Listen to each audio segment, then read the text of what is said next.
आज की प्रस्तुति है एक और द्रोणाचार्य, जिसे लेखक हैं डॉक्टर शंकर शेष और निर्देशक हैं भूपेश जोशी। ये डॉक्टर शंकर शेष जी का मशहूर नाटक एक और द्रोणाचार्य गंभीर विषय पर आधारित है। तो लीजिए प्रस्तुत है आज का नाटक एक और द्रोणाचार्य।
लाइट तो जला लेते, अंधेरे में दम कैसे नहीं घुटता तुम्हारा।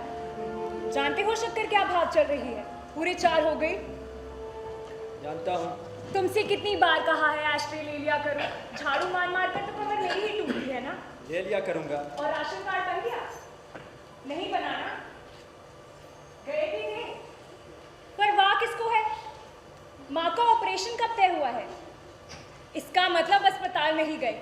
अकेली कहाँ कहाँ मरूंगी। बोलते क्यों नहीं कुछ? क्या हुआ तुम्हें? कुछ नहीं होगा क्या? और सेना का काम किया? नहीं किया ना? सारी आफत मेरे सर। नहीं बढ़ाए नंबर तो लपक कर एहसान क्यों लेते हो? क्या एहसान लिया मैंने? जाहिर है तुमने फेल कर दिया उसे। मैंने जो सिफारिश की थी कोई और करता तो? आखिर कहना क्या चाहती हो तुम? अरे उससे क्या जवाब दूंगी? वो अपने अफसर को क्या जवाब देगा? अरे प्रमोशन का क्या होगा? लड़का पास होने लायक होता तब तो ना। पास होने लायक होता तो तुमसे कहता ही क्यों? सोचा है सेना क्या सोचेगा? अच्छे एहसान फरामोश लोग हैं। क्या एहसान फरामोशी की मैंने? तुम्हें नौकरी किसके कारण मिली? ये मकान, अस्पताल की सुविधाएं कौन दिला रहा है? 2 नंबर बढ़ा देते तो कौन सा आसमान फट जाता? अब चुप भी रहोगी? चुप रहने के अलावा आज तक किया ही क्या है? तुम जाकर बैठो हरीशचंद्र के खाली आसन पर। जानते हो शहर में क्या खबरें फैल रही हैं? कैसी खबरें? क्या सुबह जो कुछ हुआ वो सच है? क्या हुआ सुबह? मुझे भी नहीं बताया। अब क्या बताऊं भाभी, बदकिस्मती से मैं आज कॉलेज नहीं गया तो इस साले ने मुसीबत खड़ी कर दी। आखिर हो क्या गया? इसने प्रेसिडेंट के लड़के को नकल करने से रोक दिया। यानी राजकुमार को? हाँ, राजकुमार को, इस शहर का सबसे बड़ा गुंडा।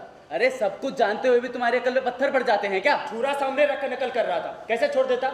हाँ, अब तुम ही बचे हो साले ईमानदारी और सच्चाई की औलाद। आराम से रहना तुम्हारी किस्मत में लिखा है कि नहीं? अरे तुम्हें क्या गरज पड़ी थी? कर रहा था नकल करने देते, क्या बिगड़ जाता? अरे देख कर तो मक्खी नहीं निकल सकता।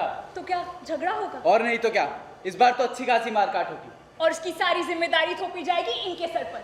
इतना समझाने के बाद भी तुम मानते क्यों नहीं? इस तरह बहादुरी दिखाने की उम्र रह गई है। अब क्या समझा रही हो? सारी जिंदगी तो इसके नखरे उठाती रही, इसकी आदर्शवादी बेवकूफियों की पूजा करती रही। अब भड़कने से क्या होगा? अरे मेरी सुनता कौन था? अरे सुनता नहीं था तो विरोध करती ना। पर हाँ, बड़प्पन हाँकने की आदत भी तो नहीं जाएगी ना साहब की। अरे कुछ मेरी भी सुनोगे अब? अरे कान पक चुके हैं तुम्हारे सुन सुन के। कहाँ तो सोचा था साल 2 साल में तुम प्रिंसिपल बन जाओगे और मैं वाइस प्रिंसिपल। कहाँ तुमने हंगामा खड़ा कर दिया। पहले अपनी चमड़ी बचाओ, फिर दूसरों का हाथ लगाना। मेरी जगह तुम होते तो क्या करते? मैं कहता लो बेटा लो, आराम से करो, अपने बाप का क्या जाता है। तुम इस तरह सोचते हो? अरे मैं सोचता ही नहीं, सोचने का फायदा। लेकिन तुम हो ना मिडिल क्लास के आदमी, हर छोटे सवाल को ग्लोरीफाई करोगे, हाहाकार मचाओगे। तुम्हें पूछता कौन है? दूसरों के लिए सवाल छोटा हो सकता है, पर मेरे लिए यह जीवन मरण का सवाल है, प्रोफेशनल एथिक्स का सवाल है। लेक्चर मत दो। जब से तुमने बिमलेंदु का द्रोणाचार्य नाटक क्या खेला है, तुम्हारी बुद्धि फिर गई है। मिडिल क्लास का नपुंसक जो छोड़ो, जाओ प्रेसिडेंट के पास हाथ पैर जोड़ो, केस को रफा दफा करो। यदु, और नहीं तो क्या, तुम्हारी माँ कैंसर से अस्पताल में बीमार पड़ी है। तुम्हारी विधवा बहन जो कि हर पहली तारीख को तुम्हारे मनी ऑर्डर का इंतजार करती है। तुम्हें अपने बेटे को मेडिकल कॉलेज में डालना है। इनकी तरफ देखो, ये क्या सिद्धांत उद्धांत की मूर्खता में लगे रहते हो। इन्हें समझाना बेकार है यदु भाई, समझदारी से तो इनकी दुश्मनी है। दीवार पे सर मारती आधी उम्र कट गई। तो क्या तुमने प्रेसिडेंट के लड़के की रिपोर्ट कर दी? और नहीं तो क्या करता? हाँ, हमारे उस प्रिंसिपल ने तो दांत रिपोर्ट दिए होंगे। कहता क्या है? रिपोर्ट दबाना चाहता है, मुझ पर रिपोर्ट वापस लेने के लिए दबाव डाल रहा है। तो वापस क्यों नहीं ले लेते? कह दो गलती से हो गया। अरे रिपोर्ट वापस नहीं ली जा सकती है, बात बहुत आगे तक बढ़ चुकी है। तो मरो, जब प्रेसिडेंट नौकरी से निकाल देगा ना, जब अकल ठिकाने आएगी तुम्हारी। ऐसे कैसे निकाल देगा? क्या दूसरे प्रोफेसर चुप बैठेंगे? किस दुनिया में रहते हो? तुम्हारे सारे सहयोगी तुम्हें पीछे से गाली दे रहे हैं। क्यों? उन्हें लगता है कि उनका बड़ा हुआ डीए खटाई में पड़ गया। तो क्या कोई साथ नहीं देगा? बिमलेंदु का साथ किसने दिया? सब धुन दबाकर छिप गए। बीच चौराहे पर गुंडों ने उसकी हत्या कर दी। एक जना तो जाता गवाही देने, एक भी नहीं गया। विमलेंदु का नाम लेकर तुम मुझे डरा रहे हो। चाहे कोई साथ दे न दे, मैं रिपोर्ट वापस नहीं लूंगा। तुम अकेले कुछ नहीं कर पाओगे। मेरा कहा मानो, रिपोर्ट वापस ले लो। कहाँ जा रहे हो? जरा देख कर तो आऊं लड़कों की क्या योजना चल रही है, हमें ही पता होना चाहिए। लेकिन मेरी बात पर फिर विचार करना अरविंद, कोई साथ नहीं देगा तुम्हारा, किसी पे भरोसा मत करना। जानते हो किस तरह घसीट रही हूँ तुम्हारी गृहस्थी की गाड़ी? एक एक पैसे की खींचतान मची है और तुमने नई मुसीबत खड़ी कर दी। मैं निपट लूंगा। खाक निपट लोगे? नौकरी छोड़कर बैठ जाओगे? अकेले तुम्ही ने दुनिया सुधारने का ठेका ले रखा है। अरे मैंने ऐसा कब दावा किया है? सोचते क्यों नहीं? अब क्या उम्र रह गई है भटकने की? 20 साल हो गए शादी को। भगवान के लिए कम से कम ऐसा कुछ मत करो कि लगी लगाई रोटी छिल जाए। अब किस किस से डरूं लीला? कॉलेज को दुकान की तरह चलाने वाले उस प्रेसिडेंट से, अंगूठा छाप कमेटी मेंबर से, या चुगली खाने वाले अपने सहयोगियों से, उस लिजलिजे बेहुदे प्रिंसिपल से? क्या पूरी उम्र मुझे डर कर ही रहना होगा? इन लड़कों का क्या भरोसा, किसका साथ दिया है लोगों ने? कहीं विमलेंदु की तरह। मैं कहती हूँ क्यों पड़ते हो पछड़े में? खैर देखा जाएगा। मैं बाहर से सिगरेट लेकर आता हूँ। इस समय बाहर मत जाओ। अरे तुम कितना डरती हो? इतना डरूंगा तो काम कैसे चलेगा? इतना मत डरो तुम।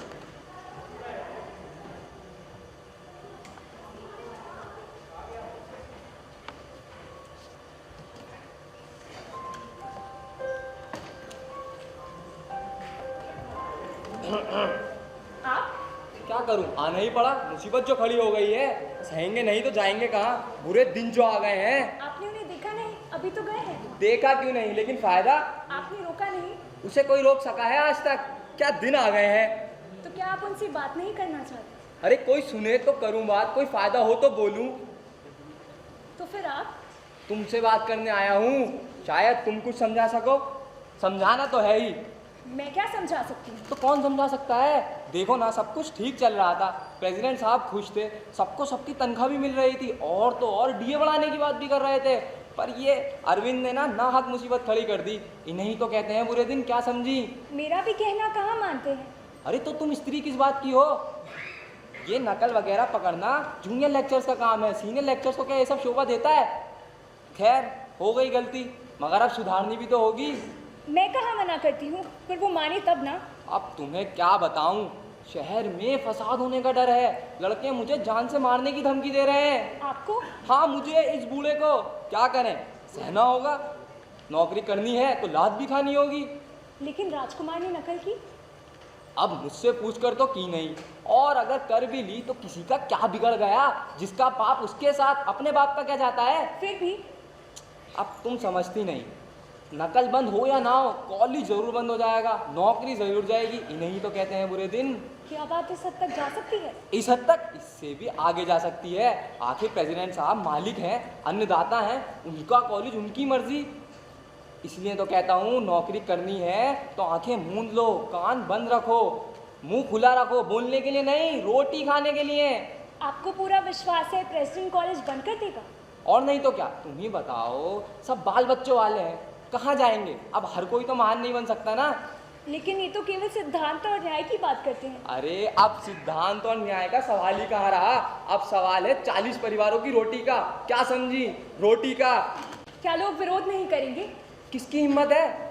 जल्लाद का भी कभी कोई विरोध किया करता है? अब मुझे ही देख लो, सारा दिन गालियां देता है, गधा, उल्लू का पट्टा कहता है। क्या करूं? सुनता हूं, नौकरी जो करनी है। आपकी बात मेरी समझ में पूरी तरह आती है प्रिंसिपल साहब, पर जिसे समझना चाहिए वो कहाँ तैयार होता है? वैसे भी कौन तैयार होता है? अब तुम ही बताओ, क्या मैं खुशी से नालायक कहलाता हूँ? पर फिर भी कहलाता हूँ ना, और नालायक कहलाने के बाद भी खुशी जाहिर करता हूँ ऐसे है। मेरी छोड़ो, अपनी सोचो। बुढ़ापे को नर्क बनाना है क्या? नौकरी जाएगी तो परेशान कौन होगा? तुम ना। भोगेगा कौन? तुम। अरे घर कौन चलाता है? जान है तो जहान है, जान तो बचानी होगी। छी, क्या दिन आ गए हैं, मास्टर की जान भी खतरे में है। तो क्या धर्मेंदु की तरह? कुछ भी हो सकता है। देखो ना, मारा गया बेचारा, आज क्या हालत है, उसकी बेवा की तरफ देखा भी नहीं जाता। तुम ही बताओ, घर में अंधेरा रख के मंदिर में दिया जलाने का कोई फायदा होगा? मैं नहीं समझाऊंगी, हर तरह से समझाऊंगी। हाँ, ये हुई दुनिया की बात। आए तो समझाना उसे कि नौकरी करना सीखे। अब मैं तुम्हारे सामने अपने मुंह से अपनी क्या तारीफ करूं? पूरे 30 साल नौकरी की है मैंने, 30 साल। चुंगी नाके पे मुहर्रिर से बढ़ता बढ़ता प्रिंसिपल बन गया। लड़ता तो क्या बनता? इसीलिए तो कहता हूं, लड़ो मत, झुको, सोचो मत, मानो। समझी? तो समझाना उसे। चलता हूं मैं अब।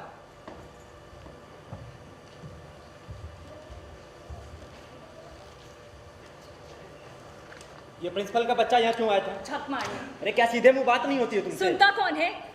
क्या कह रहा था? समझा रहा था। तुम्हें? और नहीं तो क्या तुम्हें? क्या समझा रहा था? रिपोर्ट वापस लेने की बात कह रहा था। जाओ रिपोर्ट वापस ले लो। लीला, हाँ वापस ले लो, इसी में सबका भला है। तो तुम भी चाहती हो मैं बेईमानी करूं? समझदारी से काम लो। 20 साल हो गए शादी को, भगवान के लिए कम से कम ऐसा कुछ मत करो कि लगी लगाई रोटी छिन जाए। लीला, मुझ पर दबाव मत डालो। कभी सोचा इस घर में कौन जिया है? तुम, केवल तुम। हम लोगों को अपने अस्तित्व की जानकारी ही नहीं थी। तुम तय करते रहे हम किस तरह जिए, और हम उसी तरह जीते रहे। लेकिन अब ये नहीं होगा।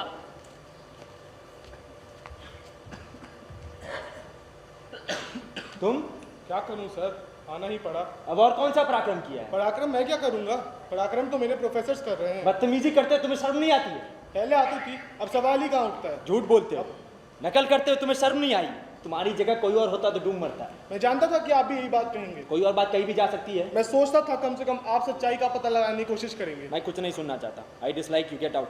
क्या आप मेरी बात नहीं सुनेंगे? क्यों सुनूं? आप नहीं सुनेंगे तो कौन सुनेगा? सुनने के बाद अगर आपको लगे कि मैं झूठ बोल रहा हूँ तो निकालिए चप्पल और मारिए 10। बैठो, सुन रहा हूँ। मैंने नकल नहीं की सर। नहीं, तुमने नकल की है। नो सर, मैंने नकल नहीं की है। You are a liar. Professor Mishra क्या झूठ बोलेंगे? मैंने नकल नहीं की सर। कागज किसके हाथ में था? मेरे। इसके बाद पर मैंने उस कागज का इस्तेमाल ही नहीं किया। This is no argument. आप जानते हैं मेरे सामने कौन बैठा था? राजकुमार। इससे क्या होता है? वह चूड़ा रख कर निकल कर रहा था। प्रोफेसर मिश्रा की ड्यूटी कमरे में थी, पर वह देख कर अनदेखा कर रहे थे। राजकुमार की सीट से दूर घूम रहे थे। लेकिन इससे ये कहाँ सिद्ध होता है कि तुम नकल नहीं कर रहे थे? पहले पूरी बात तो सुनिए सर। राजकुमार की सीट से एक कागज उड़ के मेरे पास आया। मैंने कागज उठा लिया, सोच ही रहा था कि प्रोफेसर मिश्रा को दे दूं। उन्होंने तेजी से आके मेरा हाथ पकड़ लिया। तो तुमने विरोध क्यों नहीं किया? मैं बहुत चीखा चिल्लाया सर, पर प्रोफेसर मिश्रा नहीं माने। जरूर तुमने कोई बदतमीजी की कभी होगी। की है मैंने। वह धकेलते हुए मुझे प्रिंसिपल के कमरे में ले गए। तो तुमने प्रिंसिपल से अपनी बात क्यों नहीं कही? सर वहाँ तो प्रिंसिपल के साथ कॉलेज का प्रेसिडेंट भी बैठा था। उसने मुझे ऐसे देखा जैसे कोई शिकार हाथ लग गया हो। उसकी मुस्कुराहट भयानक थी। इसके बाद क्या हुआ? इसके बाद मुझे कुछ देर के लिए कमरे से बाहर जाने को कहा गया और फिर वापस बुला लिया गया और मेरी रिपोर्ट यूनिवर्सिटी को भेज दी गई। तो तुम कागज लेकर नहीं गए थे? नो सर, आप ही बताइए कि मैंने कभी नकल की है? तो बिना जांच किए तुम्हें सजा क्यों दी गई? जानबूझकर। अरे क्या लोग तुम्हारे दुश्मन है जो जानबूझकर तुम्हें सजा देंगे? मेरे पिताजी और प्रेसिडेंट का राजनीतिक विरोध है। आने वाले चुनाव में वे प्रेसिडेंट के खिलाफ लड़ रहे हैं। मैं उस विरोध की बलि बनाया गया हूँ सर। मुझसे क्या चाहते हो? न्याय। यानी? राजकुमार को आज आपने पकड़ा है, तुम्हें उससे क्या लेना देना? मैं ये पूछने आया हूँ कि राजकुमार की रिपोर्ट यूनिवर्सिटी भेजी जा रही है या नहीं। मैंने अपना काम कर दिया है, आगे प्रिंसिपल की तो जिम्मेवारी। सर आपकी भी उतनी जिम्मेदारी है। लेकिन कैसे? रिपोर्ट दबाई जा रही है सर, आपको रिपोर्ट यूनिवर्सिटी भिजवानी अरे है। उन्होंने नहीं भेजी तो इसमें मैं क्या कर लूंगा? आपको हमारा साथ देना होगा। यानी इस बार हम लोग भी मरने मारने पर तुले हैं, कॉलेज की ईंट से ईंट बजा देंगे। हम लोग न्याय की लड़ाई लड़ रहे हैं सर, राजकुमार से बच नहीं सकता। यानी तुम लोग आंदोलन कर रहे दूसरा कोई चारा नहीं, हो? लेकिन तुम लोगों ने ये कैसे मान लिया कि रिपोर्ट दबा दी जाएगी? क्योंकि राजकुमार प्रेसिडेंट का लड़का है। अरे इससे क्या होता है प्रेसिडेंट का वो लड़का? कॉलेज को अपनी जायदाद और प्रोफेसरों को अपने बाप का नौकर समझता है। तो इसमें मैं क्या कर सकता हूँ? आपको हमारा साथ देना होगा, आपको हमारी ओर से लड़ना होगा। तुम लोगों को ऐसा क्यों लगता है मैं सच का साथ नहीं दूंगा? क्योंकि लोग अक्सर ठीक मौके पर बदल जाते हैं। क्या मुझे दूसरों की तरह वो समझते सर हो? वैसी बात नहीं है, पर आपको डराया जाएगा, धमकाया जाएगा, नौकरी से हटाने की धमकी दी जाएगी, जान से मारने का डर भी दिखाया जाए तो कोई अफसोस नहीं। मैं धमकियों से नहीं डरता। पूरे स्टाफ में केवल आप पर भरोसा है सर। कल से हम धरना देंगे, हड़ताल करेंगे, रिपोर्ट नहीं हुई तो परीक्षा का बहिष्कार करेंगे। लेकिन आप बोलते क्यों नहीं हो? लेकिन अगर आप बदल गए तो याद रखिए हम आपको भी नहीं छोड़ेंगे। तो तुम मुझे यहाँ धमकाने के लिए आए? आप चाहें जो समझें, ये लड़ाई हमारे लिए जीवन मरण का प्रश्न है। जो हमारे साथ नहीं उसे अपने विरुद्ध मानते हैं। मैं आपसे प्रार्थना करने आया हूँ, साथ ही साथ आग्रह भी। इस तरह की भाषा का उपयोग करने में तुम्हें शर्म नहीं आई? मैं इस समय अपने सैकड़ों साथियों की तरफ से बोल रहा हूँ सर, वापस जाकर उनको जवाब देना है। जरा साफ बोलने के लिए माफी चाहता हूँ, पर याद रखिए अगर आपने बात बदली तो हम आपको भी नहीं छोड़ेंगे। उसके बाद जो कुछ हुआ उसकी जिम्मेदारी आप पर।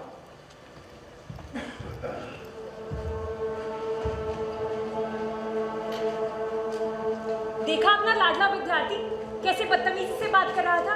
क्या इन्हीं लोगों के लिए मुसीबत उठाओगे? अरे उसका पक्ष न्याय का है। तुम्हें सरासर धमका नहीं रहा था? क्या करोगी, आजकल बदतमीजी और धमकी की भाषा ही समझी जाती तो है। अब इन लड़कों की ओर से नेतागिरी करोगे तुम? उसका दोष नहीं है। कहीं मारपीट हो गई, छुरा चल गया तो क्या होगा? सारा दोष तुम पर मढ़ दिया जाएगा। तो क्या मैं झूठ बोल दूं? पर मैं कहती हूँ न्याय देने के लिए आखिर जश्न में किसने बना दिया? कभी कहा माना है मेरा? कितनी बार कहा मत पड़ो पछड़े में।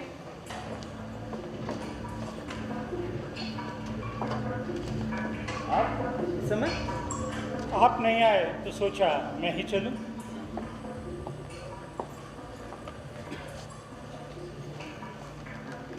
भूमिका बनाओ या सीधे सीधे पूछूं? सीधे सीधे ही पूछिए। आपने क्या तय किया? मैं रिपोर्ट वापस नहीं लूंगा। शाबाश, मैं बस आपकी इसी ईमानदारी का कायल। आपका क्या ख्याल है, अपराधी को सजा मिलनी चाहिए या नहीं? इसी बात के लिए तो विरोध है प्रेसिडेंट साहब। मैं भी यही चाहता लेकिन प्रिंसिपल साहब तो कुछ और ही कह रहे थे। हूं। उसे मारिए गोली। निहायत ही बेवकूफ़ किस्म का आदमी है, ना पर्सनैलिटी है ना ग्रेस, हमेशा हैं करता है। 60 का हो, सोचता हूँ रिटायर, लेकिन कोई सही आदमी मिले तब। लेकिन वो तो कुछ और ही बात कह रहे थे। क्या कह रहे थे? यही कि आप हमारे मालिक हैं, अन्नदाता हैं। कहा ना, बिल्कुल गधे किस्म का। कौन किसका मालिक, कौन किसका अन्नदाता? तो आप क्या चाहते हैं? यही कि असली अपराधी की खोज हो और उसे कड़ी सजा दी जाए। तो क्या आप राजकुमार को असली अपराधी नहीं मानते? वो अपराधी हो सकता है, पर असली अपराधी तो आपकी नजर में असली अपराधी कौन है? मुझसे पूछेंगे तो मैं कहूँगा मैं। कहा, मेरा मतलब है आप लोग। वो पिछले 3 साल से नकल कर रहा था, उसे पकड़ा क्यों नहीं? यह प्रश्न अपने आप से पूछिए ना। उसकी बेहुदा हरकतों की मुझसे शिकायत क्यों नहीं की? आप लोगों को डर किस बात का? आपका? मेरा? हाँ आपका, अपनी रोटी का, अपनी सुरक्षा का। मैं किसी का क्या बिगाड़? आपकी भाषा क्या धमकी की भाषा नहीं होती? आप जो कहते हैं क्या वही नियम नहीं होता? आपका आरोप गलत है। नहीं, मेरा आरोप सही है। आप अच्छी तरह जानते हैं कि आपका लड़का गुंडा, आवारा और बदमाश है। इसके बाद भी आप ढोंग कैसे कर लेते हैं कि आपको कुछ नहीं पता है? यह झूठ है। नहीं। और आपने चंदू के इस यूनिवर्सिटी क्यों भिजवाया?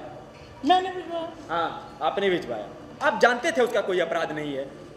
मेरी उससे क्या दुश्मनी हुई? वो आपके राजनीतिक विरोधी का लड़का है और आप उसके बाप की इमेज को खराब करना चाहते हैं। मिस्टर अरविंद, आप अपनी हद से बहुत आगे बढ़ रहे हैं। तो भला इसी में है कि राजकुमार की रिपोर्ट यूनिवर्सिटी तो जाने आप रिपोर्ट वापस नहीं लेंगे? कोई सवाल ही नहीं उठता। आप अपनी जिद का परिणाम समझते हैं? अच्छी तरह। तो मेरे भी आरोप सुनिए। आप लड़कों को मेरे खिलाफ भड़का रहे हैं। आप शहर की शांति और व्यवस्था को खतरा पहुंचा रहे हैं। आप बदमाश लड़कों की नेतागिरी कर रहे हैं। प्रेसिडेंट साहब, आपको भी पता है आपका आरोप गलत है। कल तक आपने रिपोर्ट ना बदली तो इसके परिणाम बहुत भयंकर होंगे। मैं कॉलेज बंद कर। तो बंद कर दीजिए ना। आप समझने की कोशिश क्यों नहीं करते मिस्टर अरविंद? कॉलेज बंद करने से बात सुलझेगी नहीं। उलट भले ही जाए। बंद करने की बात तो आपने कही है, मैंने तो कही नहीं। राजकुमार को रखिए एक और, जरा सोचिए इस घटना के बाद मेरी पब्लिक इमेज को कितना धक्का पहुंचेगा। चुनाव का टिकट हाथ से जाता। तो वो आपके नजरिए से बात सही हुई ना, लेकिन मैं रिपोर्ट वापस नहीं लूंगा। घर से जाने क्या सोच कर निकला था, आपने रुख ऐसा अपनाया के बाद धरी की धरी। Mister Arvind, you are the only professor whom I respect so much. आपके प्रिंसिपल है ना, सोचा था छुट्टी कर कॉलेज का नाश मार के रख, उसकी जगह आप मुझे कहा ना, you are the only professor. कुछ मामलों में आपके साथ विरोध हो सकता है, लेकिन इसका मतलब ये तो नहीं कि आपकी योग्यता को लेकर मैंने कभी शक किया। तो आप मुझे खरीदना चाहते हैं? Well, my cards are open. अब आप सोच लीजिए, कहाँ कहते हो कि फैसला अभी कीजिए। Take your own time. चाय नहीं पियेंगे? अभी नहीं, कल फैसला सुनने के बाद।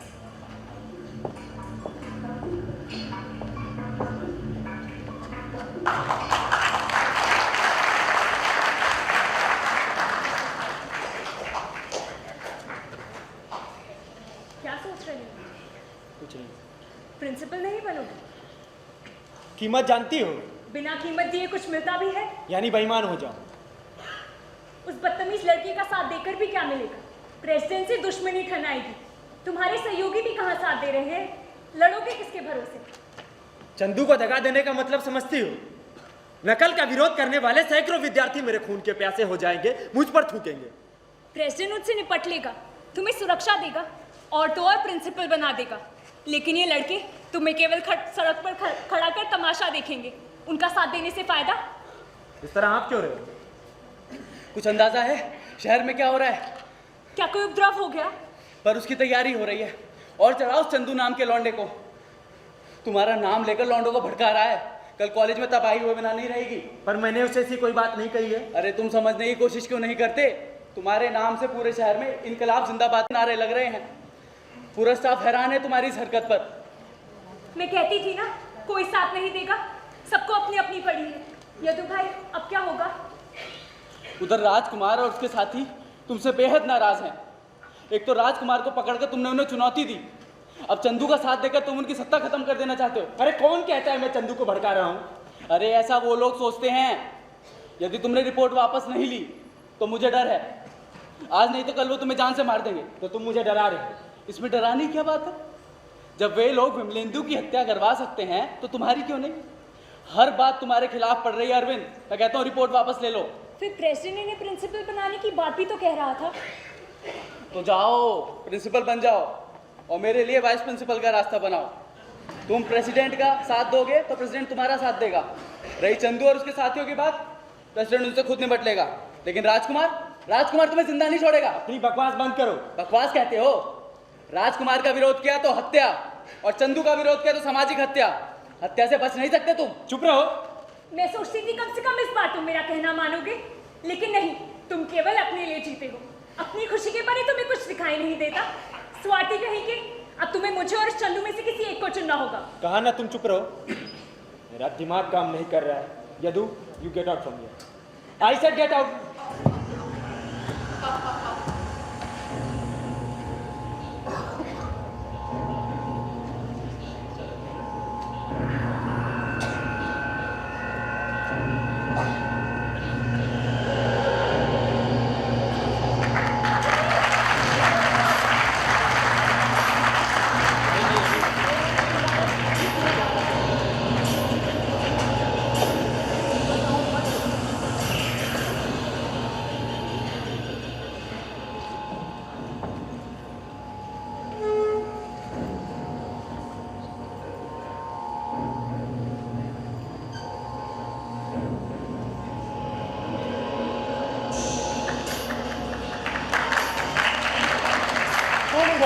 कौन हो तुम?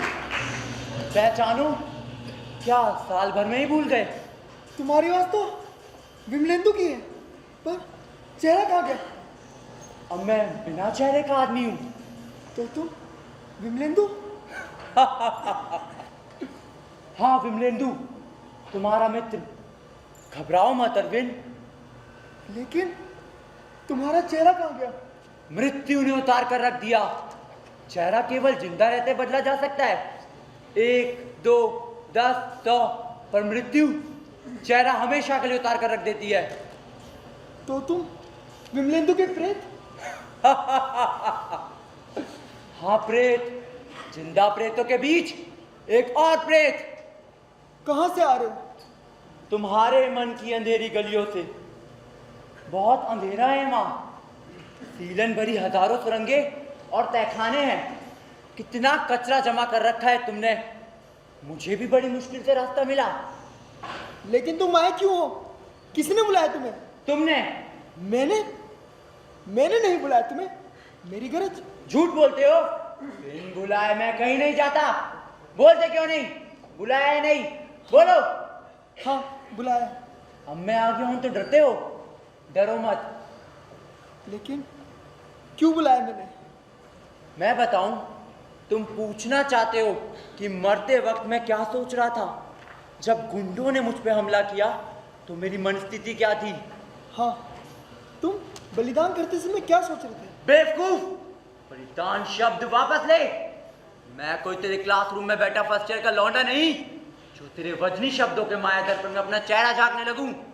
मैं शब्दों से परे हूं, मैं चेहरों से परे हूं। मैं मान ही नहीं सकता। तुमने जो कुछ भी किया वो बलिदान ही था, आत्मत्याग, आदर्श। फिर वही बकवास बंद करोगे या नहीं? जहां पर मेरी लाश रखी हुई थी और तुम सब लोग लेक्चर दे रहे थे, हर एक इंसान ये बताने की कोशिश कर रहा था कि वो मेरा कितना जिगरजान दोस्त रहा है। अरे मुझ में जो नहीं था उसे ढूंढ ढूंढ कर बखान किया जा रहा था। पर असलियत क्या थी तुम जानते हो? नहीं, मैं कैसे जानूंगा? तुम जानते हो पर कहोगे कैसे? सब मन ही मन मेरी बेवकूफी पर तरस खा रहे थे। अरे होड़ लगी हुई थी हरामी लोगों की। एक ने तो इसी होड़ में मेरे बाप को क्रांतिकारी, तपस्वी और त्यागी भी कहा। पर वो साला क्या जानता था कि मेरा बाप एक नंबर का गंजेड़ी और सट्टेबाज था। तो समझे, किसी की जान जाए और ये साले अपनी पब्लिसिटी करें। यानी तुम अपनी मृत्यु पर दुखी हो? और नहीं तो क्या, ये भी कोई उम्र थी मरने की? 3 साल पहले हुई शादी, फूल सी बच्ची, पत्नी को उबलता हुआ प्यार, नाटक की दुनिया में नाम पैदा करने की ख्वाहिश, सब धरा का धरा रह गया। सब धरा का धरा रह गया। तो तुमने नकल क्यों पकड़ी? बेवकूफी के लिए भी कोई तर्कशास्त्र होता है। आ गया जोश, हो गई मृतता। मुझे क्या पता था इसके लिए मुझे सजाए मौत मिलेगी। लेकिन हम लोग तो आज भी तुम्हारे आत्मदान की गाथा गाते हैं। जिंदा हो ना, इसलिए मरो तो जानो जीवन क्या होता है। लेकिन नकल? उसकी ऐसी की तैसी। तुम साले मिडिल क्लास के आदमी अपनी हर समस्या को ग्लोरीफाई करोगे और ना समझ। जानता है, मेरी बीवी साल भर से नौकरी की तलाश में दर दर भटक रही है। सब आश्वासन देते हैं, नौकरी कोई नहीं देता, सब बकवास है। तुम कहना क्या चाहते हो? वही जो तुम्हारा भीतरी मन सुनना चाहता है। यानी तुम जाओ प्रेसिडेंट से जाके समझौता करो और प्रिंसिपल बनो। क्या तुम्हारी भी ख्वाहिश है कि तुम्हारी लाश के पास म्युनिसिपैलिटी की चेयरमैन की अध्यक्षता में शोक सभा हो और प्रस्ताव पास किया जाए? नहीं, मैं समझौता नहीं करूँ, नहीं करूँ, नहीं करूँ। मैं भी देखूंगा। मेरे नाटक का द्रोणाचार्य भी यही कहता था। तुम मेरी तुलना द्रोणाचार्य से क्यों करते हो?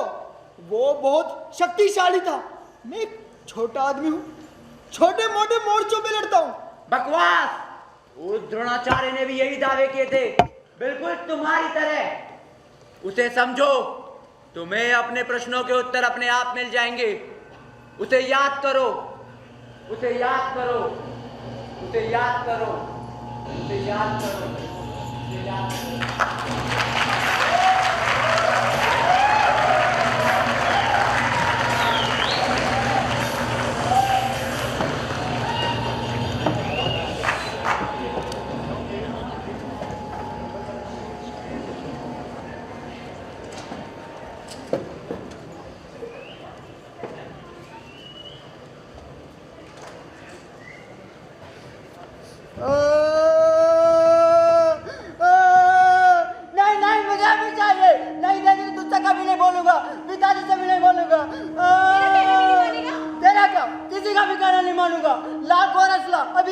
नहीं तो ऐसे पटक कर प्राण दे दूंगा। गोरस देती है कि नहीं? ले ले। हाँ तो मर जा। नहीं है गोरस तो कहाँ से लाऊं? तेरे बाप ने गाय तो नहीं बांध रखी ना? कहीं से भी ला। नहीं लाती है तो ले ले ले। लाती हूँ गोरस, जल्दी ला। अभी लाती हूँ।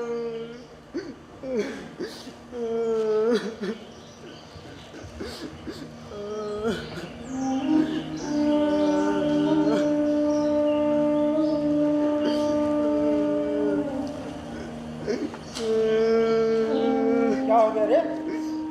माँ ने फिर से मार दिया? नहीं नहीं मारा। तब? गोरस पीऊंगा पिताजी, गोरस पीऊंगा। पर अपने यहाँ गाय कहाँ है बेटा? नहीं है तो क्या हुआ, माँ गई है लेने। लेकिन माँ क्या बाहर गई है? नहीं, भीतर। अरे आ गई तुम। देखो ना गोरस के लिए कैसे हट कर रहा था, सर पटक पटक कर प्राण दे रहा था आपने, हटी कहीं का। ले पी, अब हट करेगा तो देखना।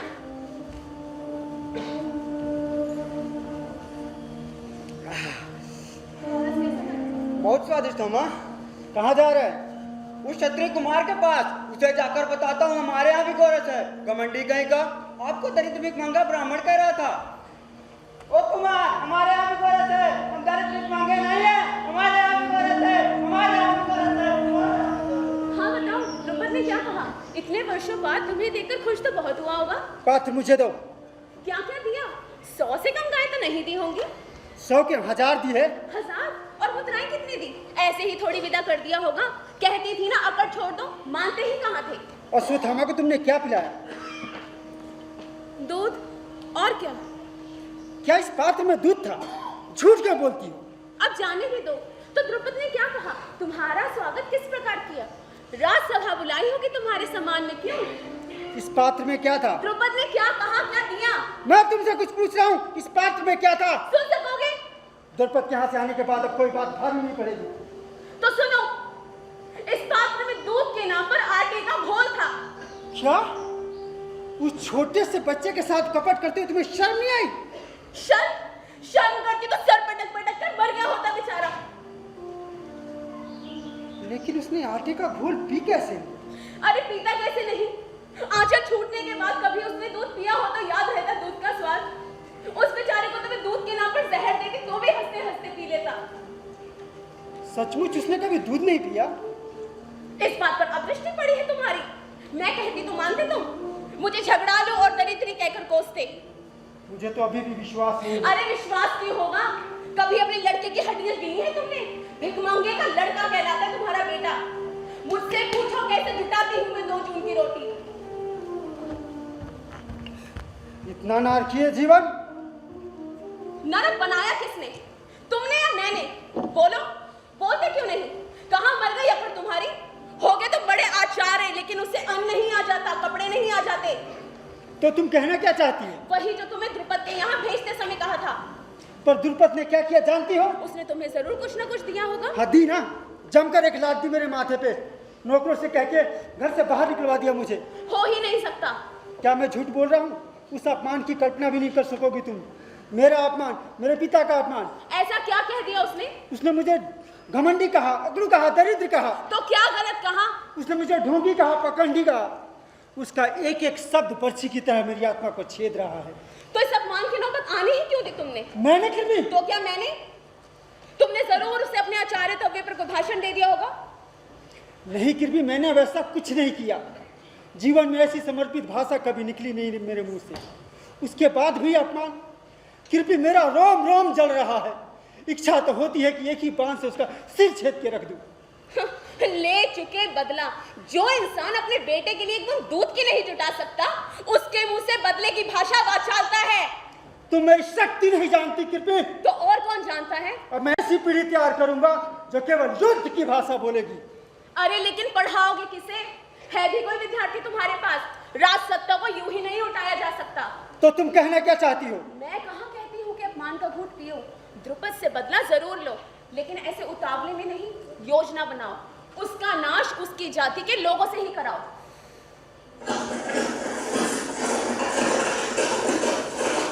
देखो तो कौन है?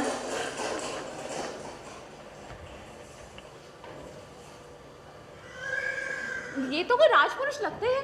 हाँ, क्या हुआ? ये तो भीष्म आ रहे हैं। भीष्म अपने यहाँ? आश्चर्य है। देखो तो कैसा संयोग है, मैं तुम्हें राजसत्ता से जुड़ने की बात कह रही थी और सत्ता स्वयं चली आ रही है। संयम से काम लेना, हो सकता है तुम्हारा संग। भीष्म आप और यहाँ? क्या आप जैसे आचार्य के दर्शनों के लाभ भी ना लूं? क्यों नहीं, फिर भी। आचार्य द्रोण, आज तक आपकी धनुर्विद्या के बारे में केवल सुना ही था, लेकिन आज अपनी आंखों से देखा। धन्य है आप। ऐसा क्या देख लिया आपने? धनुर्विद्या का चमत्कार जिसकी मैंने कल्पना भी नहीं की थी। कैसा चमत्कार? बाणों की सहायता से आचार्य ने कुएं में गिरी गेंद बाहर निकाल दी।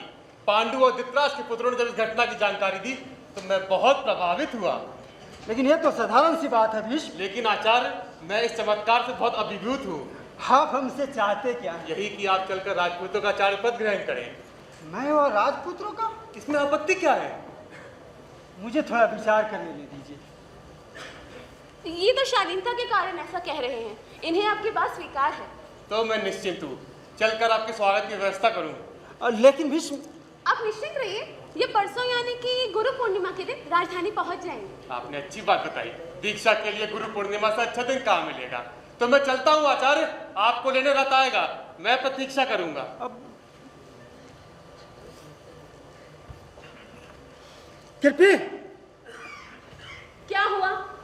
तुमने मुझे सोचने भी नहीं दिया। क्योंकि तुम सोचने के बाद हाँ नहीं कर पाते।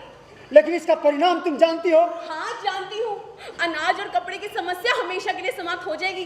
कुछ सम्मान पूर्वक रह सकेंगे हम लोग, और तुम द्रुपद से बदला भी ले सकोगे। हाँ, द्रुपद से बदला। द्रुपद से बदला लिए बिना मैं चैन से नहीं जी सकूंगा। अब तुम्हारे शिष्य होंगे इस देश के भावी शासक, उनकी सेना बनाकर तुम द्रुपद को तहस नहस कर सकते हो। हाँ कृपी, जब मेरी नियति में ही है तो मैं क्या कर सकता हूँ। कृपी, मैं तैयार हूँ।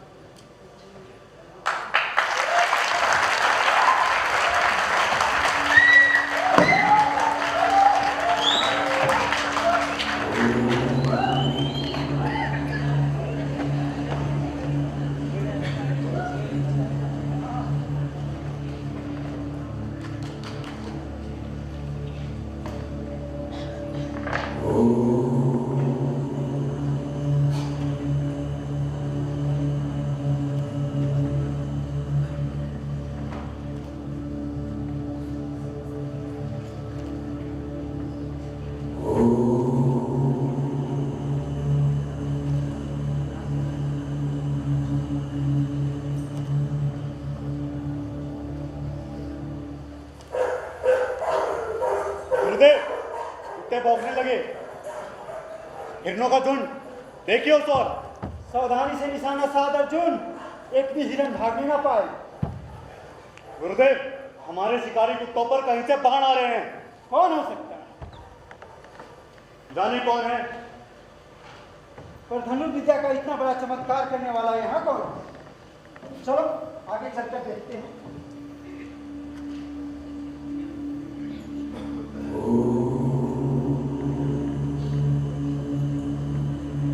कौन हो तुम?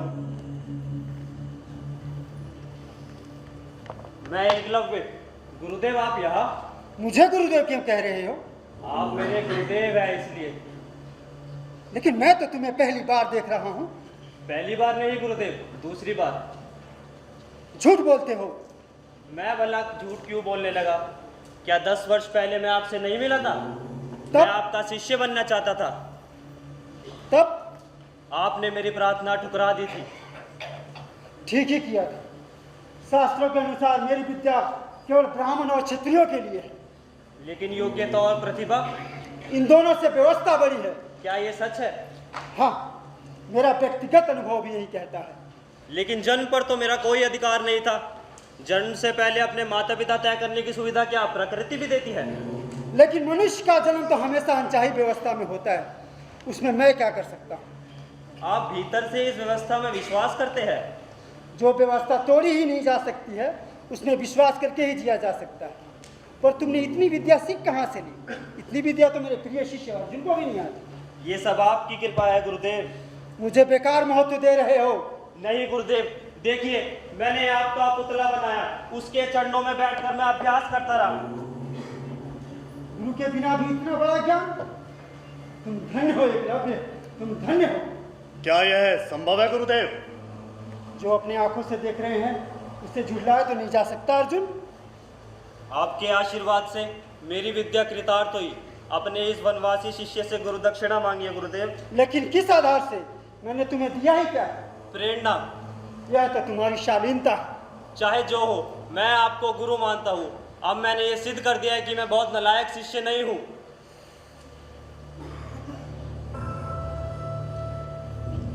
क्या मेरी गुरु दक्षिणा भी स्वीकार नहीं?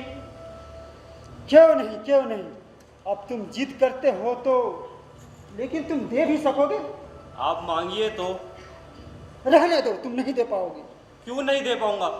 पांडु या कौरवों का बेटा भले ही ना हो, व्याधराज का पुत्र तो हो ही।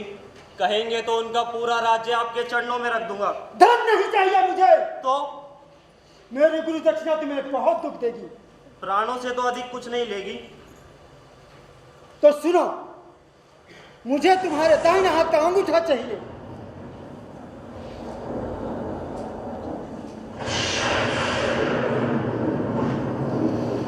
ये आपने क्या मांग लिया गुरुदेव? अंगूठा देने के बाद मैं क्या रह जाऊंगा? आप आशीर्वाद दे रहे हैं या श्राप? फिर मांगने के लिए कहा क्यों? क्या मैंने तुम्हें चेतावनी नहीं दी थी? गुरु दक्षिणा तो मैं दूंगा ही आचार्य, लेकिन एक प्रश्न पूछूं? कैसा प्रश्न? क्या आप इस अर्जुन से कभी उसका दाहिना हाथ मांग सकेंगे? क्या आप भीम से उसकी भुजा मांग सकेंगे? आप मांगेंगे भी तो नहीं मिलेगी। तब आपने मुझसे ही अंगूठा क्यों मांगा? क्या आप अपने शिष्य की हत्या नहीं कर रहे हैं? तो मत दो, मैं तुम पे कोई दबाव तो नहीं डाल रहा हूं। वैसी बात नहीं है। गुरु दक्षिणा तो मैं दूंगा ही। पूजा की सामग्री लेकर अभी आया। आपकी यह क्रूरता मुझे समझ नहीं आई गुरुदेव। क्यों? एकलव्य का अंगूठा क्यों मांगा? धर्म की व्यवस्था के लिए। जानते नहीं, शूद्रों और वनवासियों को धनुर्विद्या की शिक्षा नहीं दी जाती। लेकिन आपने शिक्षा दी ही कहाँ है? क्या आपको गुरु दक्षिणा देना भी क्या अपराध हो गया? एकलव्य का अंगूठा बने रहने का आज समझते हो? धनुर्विद्या पे उसका अधिकार हो जाएगा। धीरे धीरे उसके जातियों का अधिकार हो जाएगा। शक्तिशाली होने के बाद क्षत्रियों से स्पर्धा करेंगे और इसका परिणाम होगा वर्णाश्रम धर्म पर संकट। उसका अंगूठा छीनकर मैंने इन संभावनाओं को सदा के लिए समाप्त कर दूंगा, समझे? पर यह अन्याय है गुरुदेव। आपने देखा नहीं उसकी आंखों में क्षत्रियों के लिए कितनी घृणा थी? आपने एक महान प्रतिभा को उभरने से पहले ही कुचल दिया। हाँ, कुचल दिया। उसने मेरे अहंकार को चुनौती क्यों? कैसी चुनौती? वो सिद्ध करना चाहता था कि मेरे सहायता के बिना भी वो महान धनुधर बन सकता है। कल इतिहास मेरे पूर्णता पे हंसता। इतिहास तो फिर भी आप पर हंसेगा गुरुदेव। जब भी प्रतिभा को जाति और व्यवस्था के नाम पर कुचला जाएगा, लोग आपको ही याद करेंगे।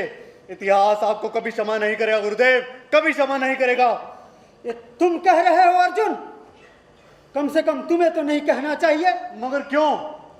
क्योंकि यही वनवासी आगे चल के तुम्हारे राह का सबसे बड़ा कांटा बनता। तो बनने देते हैं। उससे जीतने के लिए मैं और विद्या सीखता। नहीं अर्जुन, तुम उसके सामने नहीं ठहर सकते। उसकी प्रतिभा स्वयंभू है। आपके रहते? हाँ, मेरे रहते। एकलव्य ने मुझे भी अपनी सीमा की पहचान दी है। क्या इसीलिए आपने? याद है एक दिन बहुत प्रसन्न होकर मैंने तुम्हें आशीर्वाद दिया था कि तुमसे बड़ा धनुधर कोई नहीं होगा। आज मैं अपना वचन पूरा कर रहा हूँ। पर यह अन्याय है गुरुदेव, उस पर भी और मुझ पर भी। तुम पर क्यों? क्योंकि मैं इस संसार के सबसे महान धनुर्धर को अपनी आंखों से देख चुका हूँ। आने वाले भविष्य में कोई मुझे इस संसार का सबसे महान धनुर्धर कहेगा तो एकलव्य का गरम खून से सना हुआ पंजा मेरा मजाक उड़ाएगा गुरुदेव, मेरा मजाक उड़ाएगा। मैं अपनी अपराध भावना को नहीं जीत सकूंगा गुरुदेव। मूर्खतापूर्ण बातों को बंद करो अर्जुन। गुरुदेव, अभी भी समय है, जाइए रोक लीजिए एकलव्य को। मैं इस पाप में शामिल नहीं होना चाहता। चुप करो, मुझे अपने राजकीय कर्तव्य का पालन करने दो। मुझे मेरा वचन पूरा करने दो। नहीं गुरुदेव। वो देखो एकलव्य आ रहा है।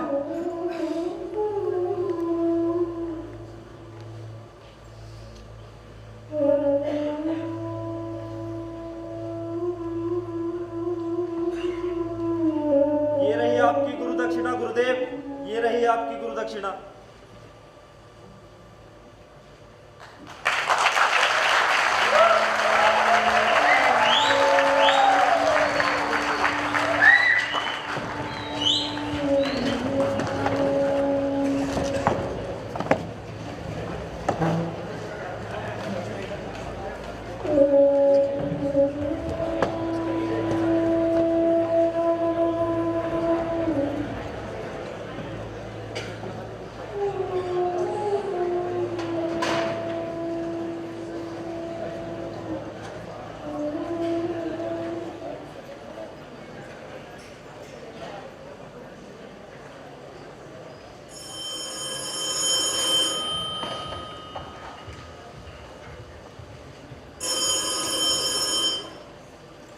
हेलो, कौन?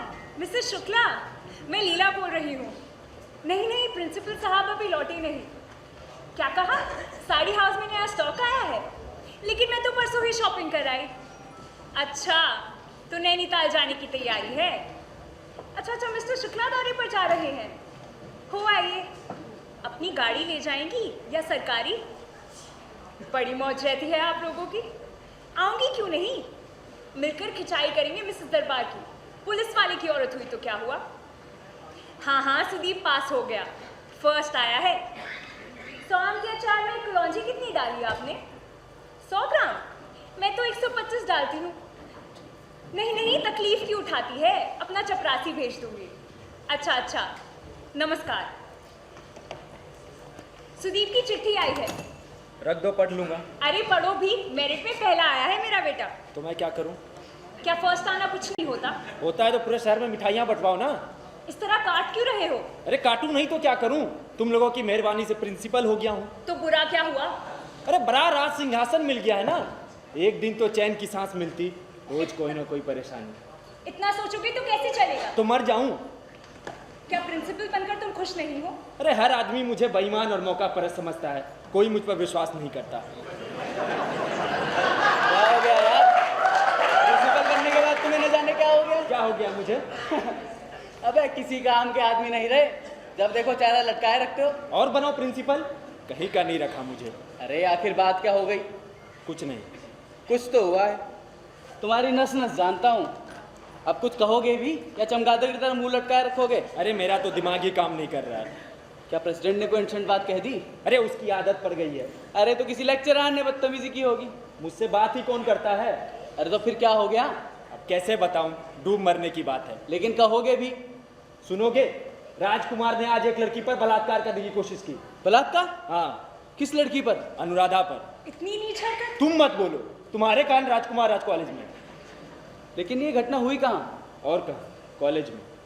लेकिन कॉलेज में संभव कैसे है, वो भी तुम्हारे रहते? अरे जब किस्मत ही फूटी हो तो मैं क्या करूं, मुझे खुद विश्वास नहीं होता है, पर यह सब इतना सच है कि। लेकिन ये हो कैसे गया? I can't believe. College building के पीछे का बगीचा तुमने देखा है ना? हाँ। 4 बज रहे थे, लड़के कॉलेज से चले गए थे। मैंने सोचा गुलाब की नई कलमों को देखा। तो हैज के पास पहुंचा तो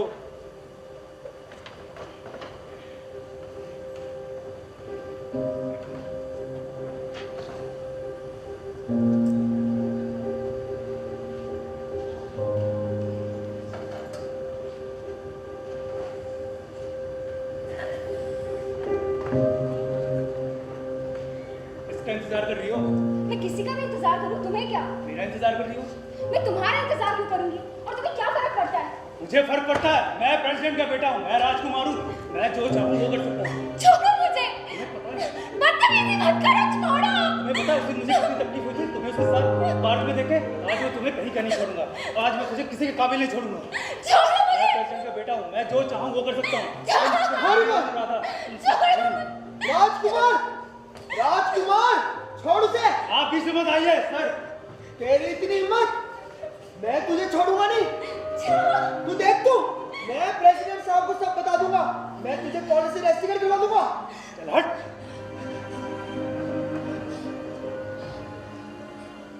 अनुराधा, देखो बहुत क्या साला।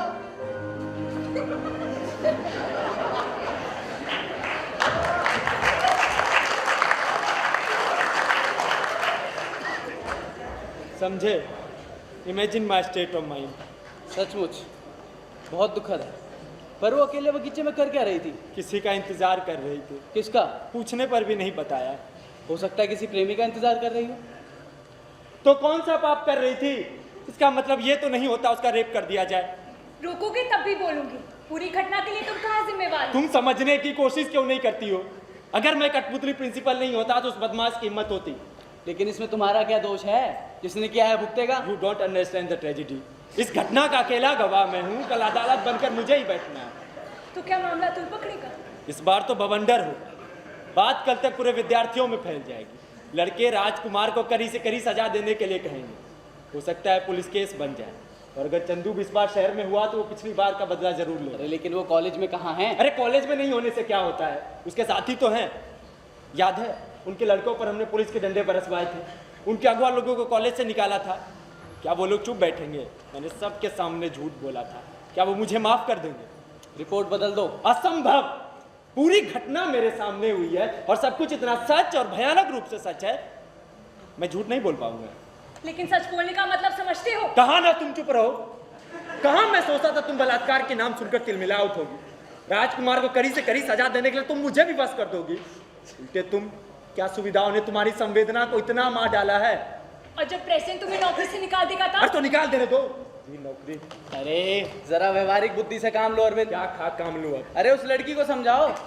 अगर समझाने से काम चल जाता है तो बवाल मचाने से क्या फायदा? यदु भाई ठीक कहते हैं। तुम्हें झूठ भी नहीं बोलना पड़ेगा और संकट भी टल जाएगा। कहा ना तुम चुप रहो।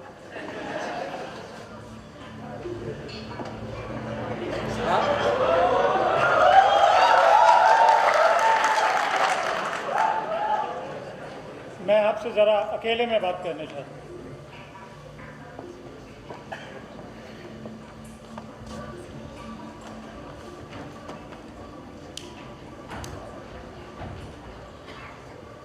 मिस्टर अरविंद, कॉलेज में इतनी बड़ी घटना हो गई और आपने मुझे इन्फॉर्म करना भी जरूरी नहीं समझा? ये तो बस आप ही की ओर आ रहे थे। कितनी परेशान है तब से। कह रहे थे प्रेसिडेंट साहब बहुत चिंतित होंगे। क्या कॉलेज से सीधा आपको मेरे घर नहीं आना चाहिए था? लेकिन आपको फुर्सत कहाँ थी? आप तो उस लड़की से रिपोर्ट लिखाने में लगे थे। उसने रिपोर्ट खुद लिखी है। पर आपने मना भी तो नहीं किया। क्या यह उसका अधिकार नहीं था? उसे समझाना भी आपका कर्तव्य था। अगर आपकी लड़की पर भी बलात्कार की कोशिश होती तो क्या आप ऐसे ही चुप बैठते? मिस्टर अरविंद, तुम लेकर जाओ। मतलब साफ है कि आप उस लड़की की तरफ से बोल रहे हैं। आप चाहे जो समझे। राजकुमार के खिलाफ कोई एक्शन लेने की सोच रहे हैं? ऑफ कोर्स नहीं लूंगा तो लड़के मुझे फाड़ खाएंगे। मिस्टर अरविंद, आप नहीं जानते अपने बेटे की इस हरकत से मैं कितना दुखी हूं। तो उसे अपने किए की सजा भुगतने दीजिए। दूसरा कोई समय होता तो आपकी बात जरूर मानता, पर इस समय नहीं। लेकिन क्यों? अब आपसे क्या छुपा, मुझे मंत्रिमंडल में लेने की बात चल रही है। मेरी इमेज नहीं बिगड़नी चाहिए। तो राजकुमार को रेस्टिकेट करा दीजिए ना, आपकी इमेज और उभर कर आएगी।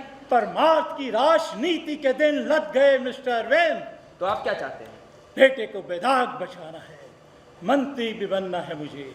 आप नहीं जानते, अपराध की सार्वजनिक तौर पर स्वीकृति राजनीति में आत्महत्या कहलाती है। और सार्वजनिक तौर पे झूठ बोलना क्या मेरे लिए आत्महत्या नहीं होगी? ऐसा मौका ही क्यों आने देते हो? ऐसा कोई सोचिए जिससे ना आपको झूठ बोलना पड़े ना दूसरे। नहीं, इस बार मैं वही बोलूंगा जो सच है।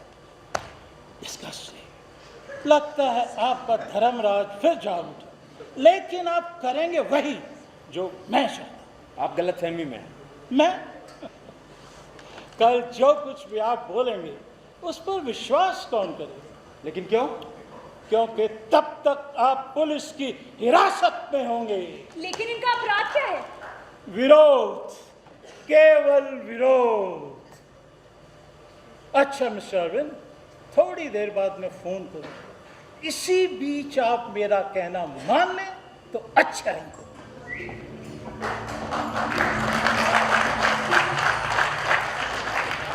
तुमने आखिर ऐसा कर क्या दिया जो जेल जाने तक की नौबत आ गई? अरे मैंने कुछ नहीं किया है। फिर भी तब प्रेसिडेंट धमका क्यों रहा था? अरे उसके हथकंडे तुम नहीं जानती हो। क्या तुमसे कोई गलती नहीं हो सकती? नहीं, मैंने अपना काम ईमानदारी से किया।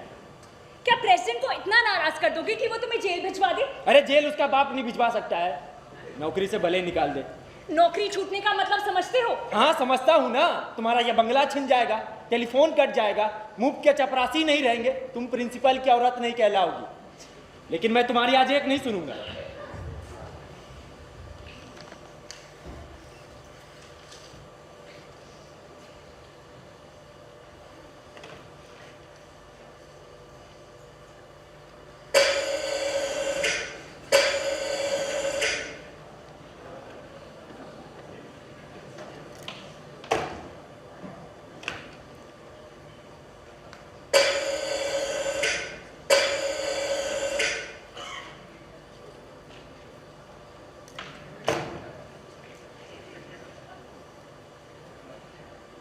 तुम इस समय यहाँ? जी सर।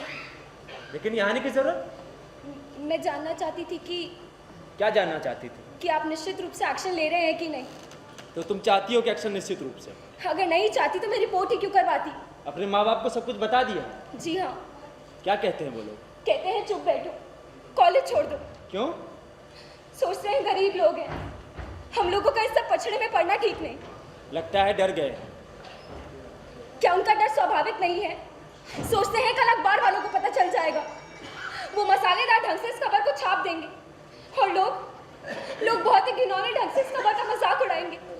जो सब नहीं हुआ है वो भी मेरे मत्थे मरा जाएगा। अरे क्या वो लोग इसे अपनी इज्जत पर हमला नहीं समझते? अरे क्या उनकी आत्मा नहीं तिलमिलाई? क्या वो इंसान नहीं है? और कर भी क्या सकते हैं? प्रेसिडेंट का सामना कैसे करेंगे? उनका कहना है कि ऐसे मामलों में लोगों की काल्पनिक शक्ति बहुत उपजाऊ होती है, बलात्कार की कोशिश बढ़ते बढ़ते गर्भपात तक पहुंच जाएगी। तो तुम चाहती क्या? एक्शन। माँ बाप की मर्जी के खिलाफ? जी हाँ, अपनी मर्जी के खिलाफ जीकर भी क्या कर लूंगी। अरे अकेली लड़ भी सकोगी? क्या आप मेरा साथ नहीं देंगे? हाँ हाँ, मैं तो साथ दूंगा ही। जानते हैं मेरे पिताजी को धमकाया जा रहा है। कौन धमका रहा है? राजकुमार और उसके साथी। क्या धमकी दे रहा है? मेरे पीछे गुंडे लगवाने की, राजकुमार जो सब काम पूरा नहीं कर सका उस काम को पूरा करने की, और तो और मेरे पिताजी को जान से मारने की। तो तुम लोग पुलिस में रिपोर्ट क्यों नहीं करती हो? जब मेरे माता पिता बात ही नहीं बढ़ाना चाहते तो वो पुलिस में रिपोर्ट ही क्यों करेंगे? उन लोगों ने तो मुझसे साफ साफ कह दिया है कि अगर मैंने रिपोर्ट करने पर ज्यादा जोर दिया तो मुझे भी घर से बाहर निकाल देंगे। इसके बाद भी एक्शन चाहती है? जी हाँ, चाहे जो हो जाए एक्शन जरूर लिया जाना चाहिए। और माँ बाप ने घर से निकाल दिया तो अकेली कहाँ रहोगी? वो सब बात की बातें हैं, पर इस बार राजकुमार बचना नहीं चाहिए। क्या मैं उसकी रखेल हूँ या उसके बाप की जायदाद? लेकिन बदनाम होने के बाद तुम्हें अपनाएगा कौन? सभी पुरुष नामर्द नहीं है सर, मुझे अपनाने वाला भी कोई है, और उसका प्यार ही मुझे लड़ने की ताकत देता। कौन है वो? वही जिसका मैं बगीचे में इंतजार कर रही हूँ। तो फिर वो आया क्यों नहीं? नहीं आ पाया, उसे एक काम आ गया इसलिए चला गया। अगर आया होता ना तो क्या कर लेता? तो राजकुमार की पेट की अंतड़ियां बाहर कर देता। तो तुम उसका नाम क्यों नहीं बताती हो? उसका नाम आपके किसी काम का नहीं है सर। तो तुमने परिणामों को अच्छी तरह सोच लिया? जी हाँ, लेकिन अभी मैं परिणामों के हिसाब किताब करने की उलझन में नहीं पड़ना चाहती। ठीक, मैं कल राजकुमार को कॉलेज से रेस्टिकेट कर रहा हूँ। क्या आपने सभी परिणामों का हिसाब किताब कर लिया है या नहीं? सोचती हो उसे रेस्टिकेट नहीं कर पाऊंगा? अरे क्यों सोचती हो ऐसा? क्योंकि आप कहते बहुत कुछ है पर करते कुछ नहीं। इसका मतलब तुम्हें मुझ पर भरोसा नहीं है? अरे क्या मैंने तुमसे खुद रिपोर्ट नहीं लिखवाई?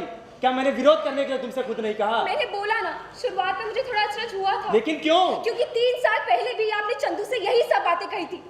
उसने वेद की तरह आपकी हर एक बात पर विश्वास किया, लेकिन क्या हुआ? अरे मैंने उसे कभी कुछ नहीं कहा है। झूठ बोलते हैं आप। आपने उसका साथ देने का आश्वासन लिया था, आपके बूते पे वो लड़ा, लाठियां चली, उसे कॉलेज से बाहर निकाल दिया गया, और आपने मुआवजे में प्रिंसिपली ले ली। गलत आरोप लगाते हो, तुम्हें शर्म नहीं आती? अरे प्रेसिडेंट उसे सजा कराकर उसे कॉलेज से निकालना चाहता था, मैंने बचाया है उसे। लेकिन आप मौके पे बदल गए थे, और ये बात कॉलेज का हर एक लड़का जानता है। इसका मतलब तुम्हें मुझ पर भरोसा नहीं है? करना चाहती हूँ सर, लेकिन डरती हूँ। अगर आप बदल गए तो मैं कहीं की नहीं रहूंगी। मेरा विरोध एक मजाक बनकर रह जाएगा। लोग सोचेंगे मैंने राजकुमार को फांसने के लिए एक साजिश रची है। जरा सोचो अनुराधा, अगर तुम बदनामी का खतरा उठाकर लड़ सकती हो तो मैं पीछे क्यों हटूंगा? मेरा विश्वास करो, मैं तुम्हारे साथ हूँ, चाहे मुझे नौकरी क्यों ना छोड़ देनी पड़े। ठीक है, तो मैं आपके शब्दों पर विश्वास करती हूँ, क्योंकि इस मामले में आप ही एकमात्र गवाह हैं। अगर आप बदल गए तो मैं कहीं मुंह दिखाने लायक नहीं रहूंगी, और तो और वो भी मुझसे नफरत करने लग जाएगा। तुम चिंता मत करो, तुम्हारी लड़ाई है मेरी लड़ाई।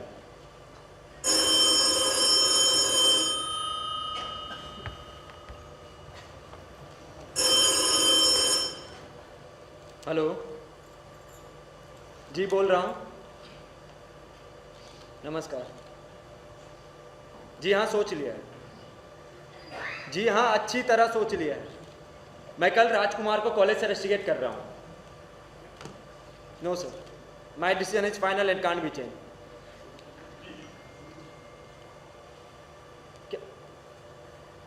रिपोर्ट अनुराधा के सामने फाड़ दूं? इसका मतलब आपको पता है कि अनुराधा मेरे यहां बैठी है। उसके पिताजी आपके यहां बैठे हैं? नो सर, मैं एक्शन लूंगा। आप पुलिस को रिपोर्ट कर रहे हैं? 15,000 का घपला? अरे लेकिन सर, आप नहीं तो वो कार। क्या आप सचमुच पुलिस को रिपोर्ट कर रहे हैं? नो सर, आप जैसा चाहेंगे वैसा ही होगा। ठीक है सर। प्रेसिडेंट साहब क्या कह रहे थे?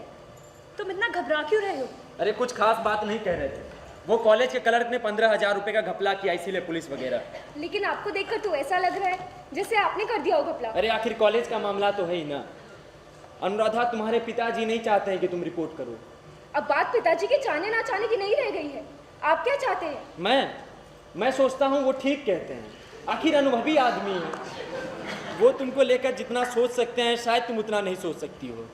लेकिन फोन आने से पहले तक तो आप। अनुराधा, मैं भी सोचती हूँ बात का बतंगड़ बनाने में कोई फायदा नहीं। सर, मैं आपसे साफ साफ पूछ रही हूँ, कल आप एक्शन लेंगे या नहीं? कल आप मेरी तरफ से बोलेंगे या नहीं? जोश अलग बात है अनुराधा। देखो, राजकुमार रेस्टिकेट होने के बाद भी तो तुमको तंग कर सकता है। उसका क्या भरोसा? हो सकता है क्षमा उसका मन बदल दे, उसे सुधार दे। आप बातों को टाल क्यों रहे हैं? आप साफ साफ बताइए ना कि कल आप एक्शन लेंगे या नहीं। तुम्हारे पिताजी का ख्याल करते हुए शायद मैं तुम्हारा साथ नहीं दे पाऊंगा।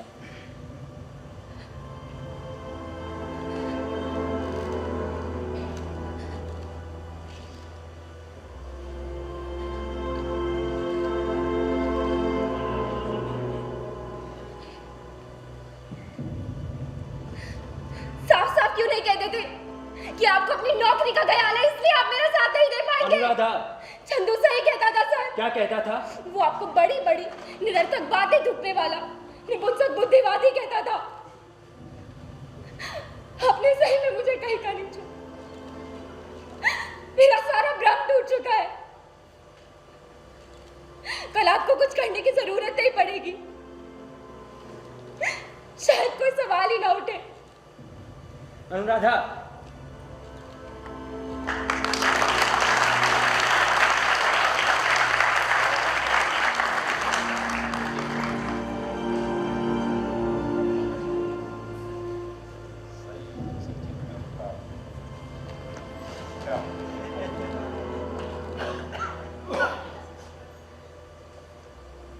क्या हो गया तुम?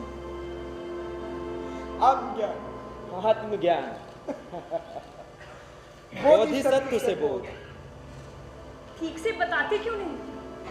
कह तो रहा हूं आत्मज्ञान हो गया मुझे। अपने शुद्र होने का आत्मज्ञान, सड़े आटे में एक बिलबिलाने वाला कीड़ा होने का आत्मज्ञान। प्रेसिडेंट के फोन ने मुझे अपनी तस्वीर दिखा दी। समझौते के फंदे पर अपने आप को 2500 बार लटकाने वाला मैं, दूसरों की नकाब उतारने की कोशिश में खुद नंगा हो जाने वाला मैं। मुझ पर थूको थूको। आखिर आपको एकाएक हो क्या गया? अरे मुझे क्या हो सकता है? मेरी चमड़ी अब एक गैंडे की तरह मोटी हो गई है। मैं जानता हूँ इस सड़े गले मकान का मलबा गिरने वाला है। फिर भी अपनी आंखें मूंद कर उस हरामी के बच्चे ने मुझसे क्या कहा? प्रिंसिपल साहब, आप पर 15,000 रुपए गबन का आरोप। कबर? हाँ, ग्रांट के रुपयों का गबन। कल तक सब कुछ एडजस्टमेंट था, अंडरस्टैंडिंग थी, और विरोध करते ही गबन हो गया। कैसी अंडरस्टैंडिंग, कैसा एडजस्टमेंट? अरे उस कमीने आदमी ने दुकानों की तरह 20 शिक्षण संस्थाएं खोल रखी, साथ ही लेन देन का व्यापार करता है। शिक्षण संस्थाओं का लाखों रुपया ग्रांट का उपयोग ये अपने लेन देन के व्यवसाय में करता है। इस पूंजी से लाखों रुपया कमाकर कॉलेज को लौटा देता है। ये धंधा जाने कितने वर्षों से चलता आ रहा है, कभी कुछ नहीं हुआ। तो तुम भी? हाँ, मैं भी। नाली में गिरने के बाद दुर्गंध से कहीं बचाव है? पिछले हफ्ते फर्नीचर के नाम पर 15,000 इसने कॉलेज से उठाए थे। कल लौटाने ही वाला था कि ये घटना हो गई। मैंने विरोध किया, इसलिए धोखाधड़ी, जालसाजी। इतनी नीचता? क्या करूं लीला, उसने मेरी जीभ छीन ली। कल पुलिस की हिरासत में मैं चीख चीख कर भी कहता कि इस हरामी के लड़के ने बलात्कार की कोशिश की है। कौन विश्वास करता मेरी बात का? तो अब लड़की का क्या होगा? अब उसका क्या होगा? जब अदालत ने ही झूठ बोल दिया तो वो कर भी क्या लेगी।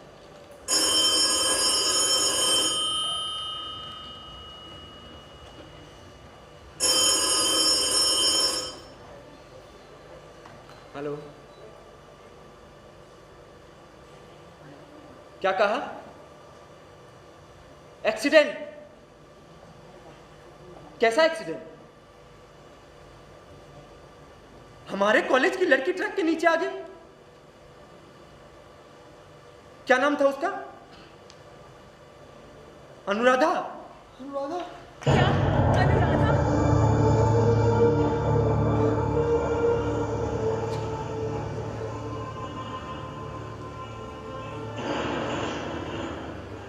हाँ, मर गई बेचारी। मेरी बुजदिली ने मार डाला उसे। लीला, उसका विरोध नहीं बिका। कोई नहीं खरीद सका उसे। वो जाते जाते मुझ पर थूक गई।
इस्तीफा लिख रहे हो क्या? तुम फिर आ गए? मैं गया ही कहाँ था? इस्तीफा क्यों लिख रहे हो? इससे तुम्हें क्या मतलब? मेरे प्रश्न का उत्तर दो। तुम सब जानते हो, सब कुछ जानते हो भी क्यों पूछते हो? क्या ऐसी मन स्थिति में मेरा नौकरी कर पाना संभव है? तब क्या करोगे? अभी कुछ सोचा नहीं है। नौकरी के अलावा तुम कर भी क्या सकते हो? हर बार तुमने नई नौकरी के लिए ही तो पुरानी नौकरी छोड़ी है। फाड़ कर फेंक दो अपना इस्तीफा। ऐसा तुम कहते हो? हाँ, मैं कहता हूं। मैं तुम्हारी जगह होता तो इस्तीफा लिखता जरूर, पर थोड़ी ही देर बाद फाड़ कर फेंक देता। ये जानते हुए भी कि एक निरपराध लड़की के खून की जिम्मेवारी मेरे सिर है। हाँ, क्योंकि उस लड़की की आत्महत्या के तुम पूरे जिम्मेवार नहीं हो। मैं नहीं हूं? तो फिर कौन है? 3 आदमी, प्रेसिडेंट, लड़की का बाप और तुम। लेकिन दगा तो मैंने दिया। अरे इससे क्या होता है? प्रेसिडेंट तुम्हें पुलिस की धमकी ना देता तो क्या तुम अपने निर्णय बदलते? जानते हो, अनुराधा के बाप ने अपना विरोध 5,000 रुपए में बेच दिया। लड़की को रातों रात दूसरे गांव भेजने की योजनाएं बन चुकी थी। प्रेसिडेंट ने सब इंतजाम कर रखे थे, इसलिए तुम नाहक सारी जिम्मेवारी अपने ऊपर ओढ़ रहे हो। लेकिन मेरी आत्मा आत्मा क्या चीज होती है? केवल शरीर सत्य है। आत्मा वात्मा सब बकवास है। जानते हो, मेरी जवान विधवा पत्नी। क्या हो गया उसे? जानते हो भी पूछते हो? कुछ नहीं, छोटी सी नौकरी कर अपना पेट पाल रही है, बच्ची का पेट पाल रही है, कभी कभार मेरी याद में रोती है तो, पर लोग उसे चैन से कहाँ रहने देते हैं। उसका एक नया अफसर आया है, 60 साल उम्र है उसकी, वो डोरे डाला है मेरी पत्नी पर, प्रमोशन का लालच दे रहा है। अब बोलो कहाँ है आत्मा? शरीर, केवल शरीर। तुम कहना क्या चाहते हो? फाड़ कर फेंक दो अपना इस्तीफा और ठाट से नौकरी करो। अभी तक तुमने गबन नहीं किया था, पर अब करो। प्रेसिडेंट का साथ दो। उस कमीने का उसे गाली मत दो, वो तुम्हारे बड़े काम का आदमी है। जानते हो, एक तो दिन में मंत्री बन रहा है, क्या पता एजुकेशन उसके हाथ लग जाए। अरे लेकिन इससे क्या होता है? क्या तुम्हारे लिए कुछ नहीं करेगा? कुछ तो करेगा, देखना वो तुम्हें कुछ बना कर रहेगा। उठाओ, फाड़ो अपना इस्तीफा, फाड़ो। नहीं नहीं, उस लड़की के साथ मैंने गलत किया है, उसको मैंने दगा दिया है। मेरे कारण उसने आत्महत्या की है। मुझे अपने पाप का प्रायश्चित करने दो। प्रायश्चित ही करना है तो तुम भी आत्महत्या करो, लेकिन उसकी जरूरत नहीं। स्त्री का अपमान कोई नई बात नहीं, वो तो होता ही रहा है। क्या तुम्हारा द्रोणाचार्य कौरवों की दास्तां छोड़कर चला गया? क्या उसने तलवार उठाई? मेरा नाटक याद क्यों नहीं करते? द्रौपदी का सार्वजनिक रूप से अपमान हुआ, द्रोणाचार्य वहीं खड़ा था, वो चुप क्यों रहा? बोलो, वो चुप क्यों रहा? याद करो मेरा नाटक, याद करो मेरा नाटक, याद करो मेरा नाटक, याद करो मेरा नाटक, याद करो, याद करो।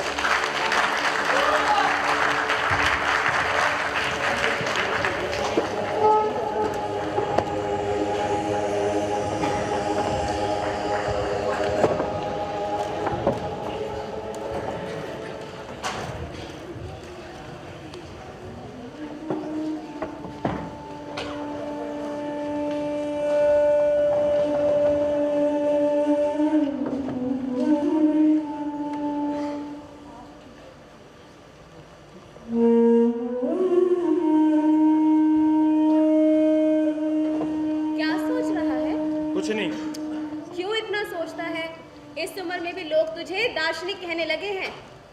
माँ, पिताजी नहीं आए? आते ही होंगे। जानती है, आज सुबह पांडव राजधानी छोड़कर वनवास चले गए। हाँ, जानती हूँ। जानते हुए भी तो इतना ठंडा जवाब कैसे दे सकती है? तो क्या करूँ, चीखूं? दुख की बात तो ये है कि यहाँ कोई चीखता ही नहीं, सब चुप रहते। तो तू चीख। अब क्या चीखूंगा? जब चीखने का वक्त था तब तो चुप रहा, कहरों की तरह। मेरा पिता भी चुप रहा और लोग भी चुप रहे। औरों की बात मैं नहीं चाहता माँ, पर पिताजी क्यों चुप रहे? मुझे लगा कि उनकी गर्जना से पूरी राजसभा कांप उठेगी, दुर्योधन का खून जम जाएगा, पर ऐसा कुछ नहीं हुआ। पर तू क्यों चुप रहा? तू तो कर सकता था, बहुत होता दुर्योधन तेरा वध कर देता, पर तू क्यों चुप रहा? वही तो मैं सोच रहा हूँ माँ, कि मेरे संस्कारों में ऐसी क्या गड़बड़ी थी जो मेरा खून गर्म नहीं हुआ, मेरे शब्द हुंकार कर खड़े नहीं हुए। बताओ माँ, ऐसा क्यों हुआ? कहाँ गड़बड़ी है मेरे संस्कारों में? ये प्रश्न तो मुझसे क्यों पूछ रहा है? तो किससे पूछूं? मुझे संस्कार किसने दिए? क्या तुमने और पिताजी ने नहीं दिए? तो बताओ माँ, ऐसा क्यों हुआ? मैं नहीं जानती। तुम उत्तर क्यों नहीं देती? रजस्वला एक पश्चात द्रौपदी को जब भरे दरबार में नंगा किया जा रहा था, तब भी मैं चुप रहा। आकाश के टुकड़े टुकड़े कर देने वाली मरफेती आवाज से वो पुरुष जाति को पुकार रही थी, तब भी मैं चुप रहा। बताओ माँ, ऐसा क्यों हुआ? अपने पिताजी से पूछ। तुम, इसका मतलब ये है कि जानते हुए भी तुम मेरे प्रश्नों का उत्तर टाल रही हो। माँ, तुमने मुझे बचपन में विरोध करना क्यों नहीं सिखाया?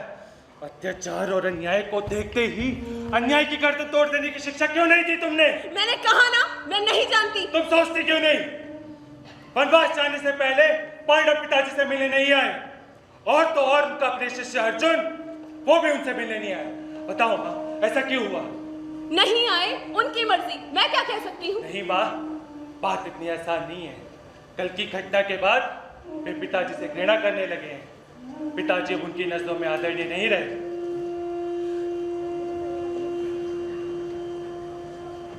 पिताजी, वनवास जाने से पहले पांडव आपसे मिलने क्यों नहीं आए? क्यों आते? क्या वे आपके शिष्य नहीं हैं? पर मैं उनका गुरु कहाँ रहा? संसार तो आपको महानाचार्य मानता है। संसार को क्या मनवाया नहीं जा सकता? पिताजी, कल आप दरबार में चुप क्यों रहे? कल से यह प्रश्न मुझे नोच नोच कर खा रहा है। बताइए पिताजी, आप चुप क्यों रहे? क्या इस प्रश्न का उत्तर देना अब जरूरी है? हाँ पिताजी, कल जब द्रौपदी की पुकार किसी ने नहीं सुनी तो वो आपके सामने आकर खड़ी हो गई थी। याद है उसने क्या कहा था? उसने कहा था, आप ना तो पांडवों के रक्त संबंधी है न कौरवों के, आप तो आचार्य हैं दोनों के। क्या दुर्योधन आपका कहना नहीं मानेगा? आपको तो सत्ता का मोह भी नहीं है। क्या आप अपने शिष्यों की पत्नी को सार्वजनिक रूप से अपमानित होते हुए देख सकेंगे? उठाइए अपना धनुष और तब भी आप चुप रहे। इस प्रश्न का उत्तर अपनी माँ से पूछो। जब मैं माँ से पूछता हूँ तो वो कहते हैं पिताजी से पूछो, और अब आप माँ की ओर संकेत कर रहे हैं। जो जिम्मेवार है पहले उससे ही पूछना चाहिए। मैं जिम्मेवार हूँ तुम्हारी चुप्पी के लिए? तुम्हें कुछ लगता नहीं मुझ पर आरोप लगाते हुए? जरा गहराई से सोचो, पिछली बातों के संदर्भ में सोचो। अपना नपुंसक आचरण ढकने के लिए तुम्हें मुझ पर आरोप लगाते हुए तनिक भी लज्जा नहीं आती? मैं पूछती हूँ, कहाँ गया तुम्हारा आचार्य? क्या वे केवल एकलव्य का अंगूठा कटवाने या सूत पुत्र कहकर कर्ण की अवहेलना करने तक ही सीमित था?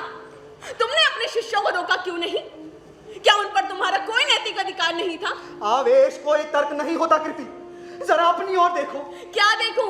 अरे साफ साफ क्यों नहीं कह देते कि अपने शत्रु द्रुपद की कन्या को निर्वस्त्र होते देख तुम्हें हिंसक आनंद मिल रहा था? लेकिन वहां कृपाचार्य, विदुर और भीष्म भी तो थे, वे क्यों चुप रहे? इसके कारणों पर विचार क्यों नहीं करती? वे तो शिक्षक नहीं है, आचार्य नहीं है। तुमने चुप रहकर शिक्षक को अपमान पीने की परंपरा दे दी। आने वाला इतिहास तुम्हें कोसेगा। तू चुप कर, तू क्यों कुछ नहीं बोला? जब दुर्योधन का भाई विकर्ण खड़ा होकर विरोध कर सकता था तब तू क्यों चुप रहा? तेरा अध्यात्म चिंतन और भ्रम क्या सब होंगे?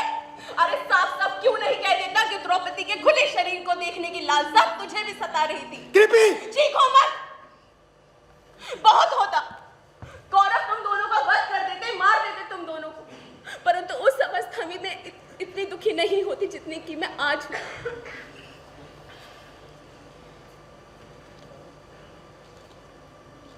कृपी, तुमने यह बात 20 वर्ष पहले क्यों नहीं कही?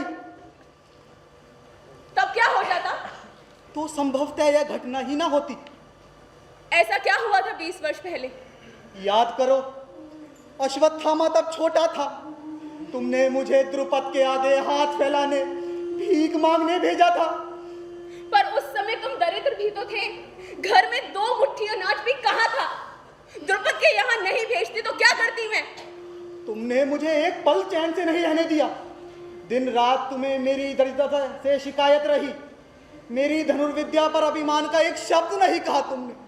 क्या ये सच है माँ? उस दिन को याद क्यों नहीं करते तुम, जब अश्वत्थामा को मैंने दूध के नाम पर आटे का घोल पिलाया? वही दिन था। उस दिन भूख मेरे सिद्धांत से बड़ी हो गई, प्रतिशोध ने विवेक को जीता। उस दिन तुमने मुझे भड़काया, उस दिन तुमने मुझे राजकीय अन्न की दास्ता में धकेला।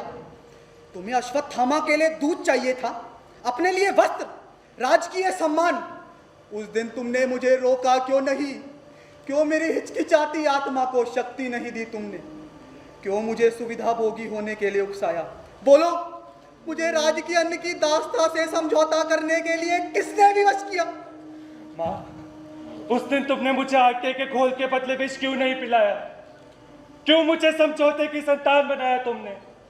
पिताजी को ऋषि परंपरा से हटाकर राजपूतों की दास्ता में क्यों धकेला तुमने? और उस राजकीय अन्न की दास्ता ने मेरा विवेक खरीदा, मेरी न्याय बुद्धि खरीदी। मुझे एकलव्य का अंगूठा काटना पड़ा, मुझे कर्ण जैसे होनहार विद्यार्थी को व्यवस्था की आड़ लेकर ठुकराना पड़ा।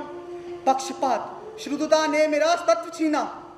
अश्वत्थामा उस समझौते ने मुझे कभी सही इंसान नहीं बनने दिया, तो मैं सही आदमियों का निर्माण कहां से करता? परंतु तुमने उस राजकीय अन्न की दास्ता से निकलने की कोशिश क्यों नहीं की? नहीं कर पाया। उस समझौते ने मुझे सुरक्षा दी, झूठी प्रतिष्ठा दी। सुविधाओं ने मेरी धार बोथरी कर दी। मेरे भीतर के उस इंसान को जगाया जो बदला लेता है, जो अपने अहंकार को संसार से बड़ा मानता है। द्रुपद से बदला लेने के लिए मैंने अपने शिष्यों को युद्ध का उन्माद दिया, उनका उपयोग अपने स्वार्थ के लिए किया। कृपी, मैं हर दिन एक छोटा आदमी होता गया। पिताजी, आप इस राज की दास्ता को छोड़ क्यों नहीं देते? जो सत्य है, न्याय है, उसका पक्ष क्यों नहीं लेते? नहीं बेटा, अब यह संभव नहीं। बहुत देर हो गई है। अब मुझे उसका ही साथ देना होगा जो मुझे अन्न देता है, वस्त्र देता है। अब इस अवस्था से परिवर्तन संभव नहीं। तो पति के इस अपमान के क्या परिणाम होंगे पिताजी? युद्ध, सर्वनाश। मेरी दी हुई विद्या सहस्त्रों बलिदान लेगी, क्योंकि मैंने अपने शिष्यों को सिर्फ शस्त्र चलाने की शिक्षा दी है। इसके आगे मैंने ऐसा कुछ नहीं सिखाया जो मनुष्य को मनुष्य बनाता। अश्वत्थामा, मुझे जलता हुआ भविष्य दिखाई दे रहा है। मुझे दिशाओं को बहरा बनाने वाला युद्ध का कोलाहल सुनाई पड़ रहा है। मुझे अपने विद्यार्थियों के शव दिखाई दे रहे हैं। अपने दारिद्र्य से बदला लेने की हिंसक भावना मुझे भी ग्रस रही है।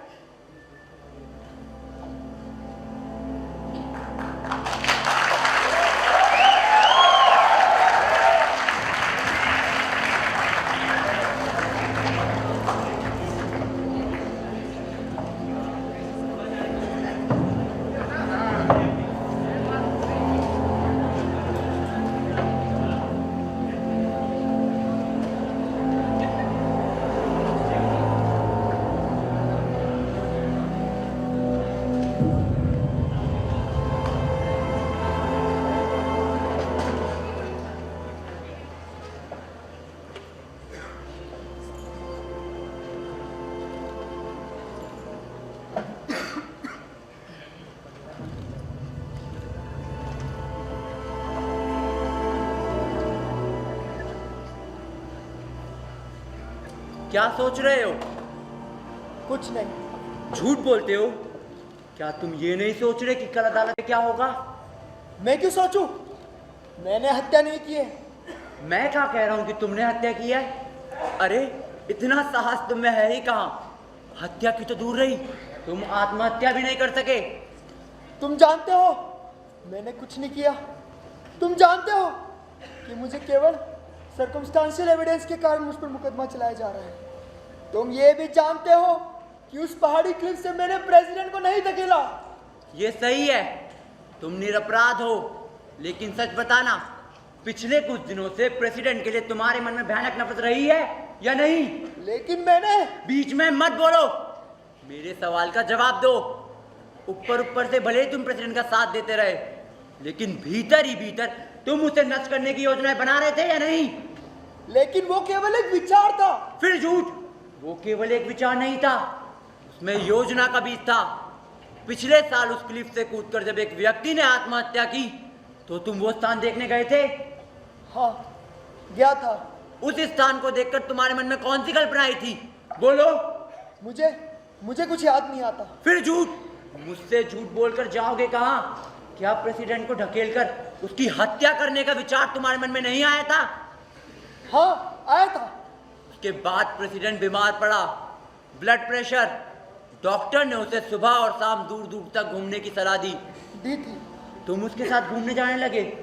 लोगों ने उसे खुशामद समझा, पर तुम्हारे मन में वो पापी विचार बराबर बना रहा। क्यों बना रहा है? नहीं?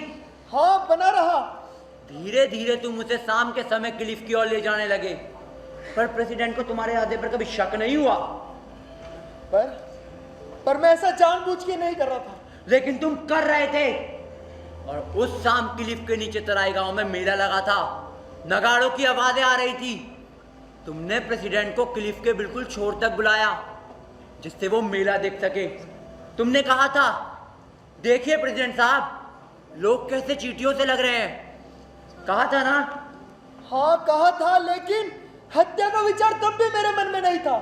प्रेसिडेंट उत्सुकतावश तुम्हारा सहारा लेकर आगे बढ़ा, तुमने उसके कंधे पर हाथ रखा। बोलो, उस समय तुम्हारा मन पाप से नहीं भरा? लेकिन मैंने उसे नहीं धकेला। लेकिन पापी विचार तुम्हारे मन में आया था या नहीं? हाँ, आया था। लेकिन भाग्य ने तुम्हारा साथ दिया। प्रेसिडेंट बैलेंस नहीं संभाल सका, खुद ही गिर गया। क्यों? हाँ, वो अपनी मौत मरा है। मैं अपराधी नहीं हूं। मैंने खून नहीं किया है। मैंने प्रेसिडेंट को क्लिक से नहीं धकेला। मेरे शत्रु मुझे जबरदस्ती फांस रहे। कौन है तुम्हारा शत्रु? अब किसका नाम लूं? तुमने पुलिस में रिपोर्ट की, एक्सीडेंट कहा, पूरी बात बताई, इसके बाद भी किसी ने तुम्हारी बात पर विश्वास नहीं किया। जानते हो वो लोग कौन थे? नहीं, मैं नहीं जानता। फिर झूठ, कितना झूठ बोलोगे? वो लोग थे तुम्हारे सहयोगी, जिन्हें तुम प्रेसिडेंट के कहने पर 500 की रसीद लिखकर केवल 300 रुपए वेतन देते थे। लेकिन ये तो पुरानी परंपरा है। पर लोगों को तुमसे उम्मीद थी कि तुम इस परंपरा को तोड़ोगे। लोगों के ऐसा सोचने का जिम्मेवार मैं कहाँ होता हूँ? फिर झूठ, फांसी का फंदा पास आता जा रहा है, फिर भी सच नहीं बोलते। तुम हमेशा शोषण और अन्याय के खिलाफ लेक्चर देते थे। तुम हमेशा मानवीय अधिकारों का झंडा लेकर घूमते थे या नहीं? लोग तुमसे आशाएं रखते थे, क्या गलत करते थे, लेकिन तुमने उन्हें दगा दी। जब तुम प्रेसिडेंट के साथ घूमने जाने लगे तो तुम्हारे साथियों को विश्वास हो गया कि तुम प्रेसिडेंट के आदमी हो, उनके नहीं। नहीं, ये झूठ है। मैंने अपने सहयोगियों को कभी नहीं सताया। लेकिन तुमने कभी उनके लिए कुछ किया भी तो नहीं। अब तुम केवल एक बात को लेकर परेशान हो कि कल चंदू अदालत में क्या बोलेगा। चंदू सच बोलेगा। सच के अलावा कुछ बोल ही नहीं सकता वो। क्या तुम चाहते हो चंदू सच बोले? चुप क्यों? जवाब क्यों नहीं देते? उसके सच बोलने का अर्थ समझते हो? तुम्हारा अपराध सिद्ध होगा। चंदू सच बोलेगा विमलेंदु, तुम देखना। भले ही उसका मुझसे विरोध हो सकता है, मैंने उसके साथ अन्याय किया है, ये भी सच है। पर वो मेरा शिष्य है। आखिर कुछ तो सोचेगा वो। तुम देखना विमलेंदु, वो मुझे जरूर बचाएगा। शिष्य होना काफी नहीं होता, वो एक मनुष्य भी है, और तुम्हारे मुकदमे का चश्मदीद गवाह। उसने सब कुछ अपनी आंखों से देखा है। उसे संभालो। मैं यही कहने आया था कि उसे संभालो, उसे संभालो, उसे संभालो, उसे संभालो।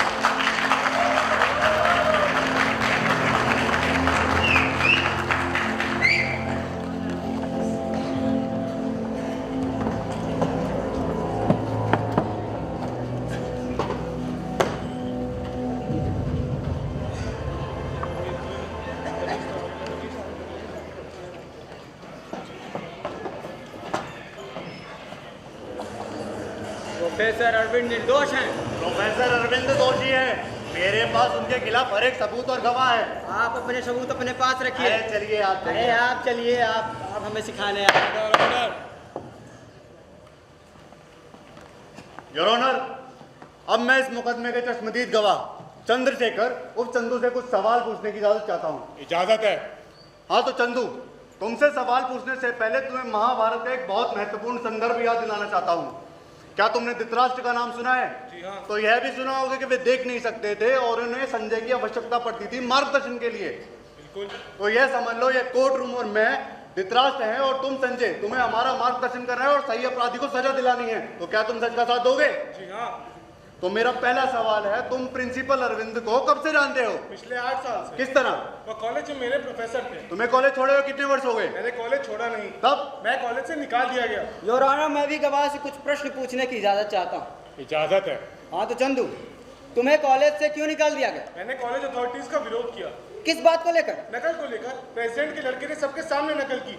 मैं पकड़ा गया, लेकिन उसकी रिपोर्ट दबा दी। मिस्टर चंदू, जितना पूछा जाए उतने का ही जवाब दो।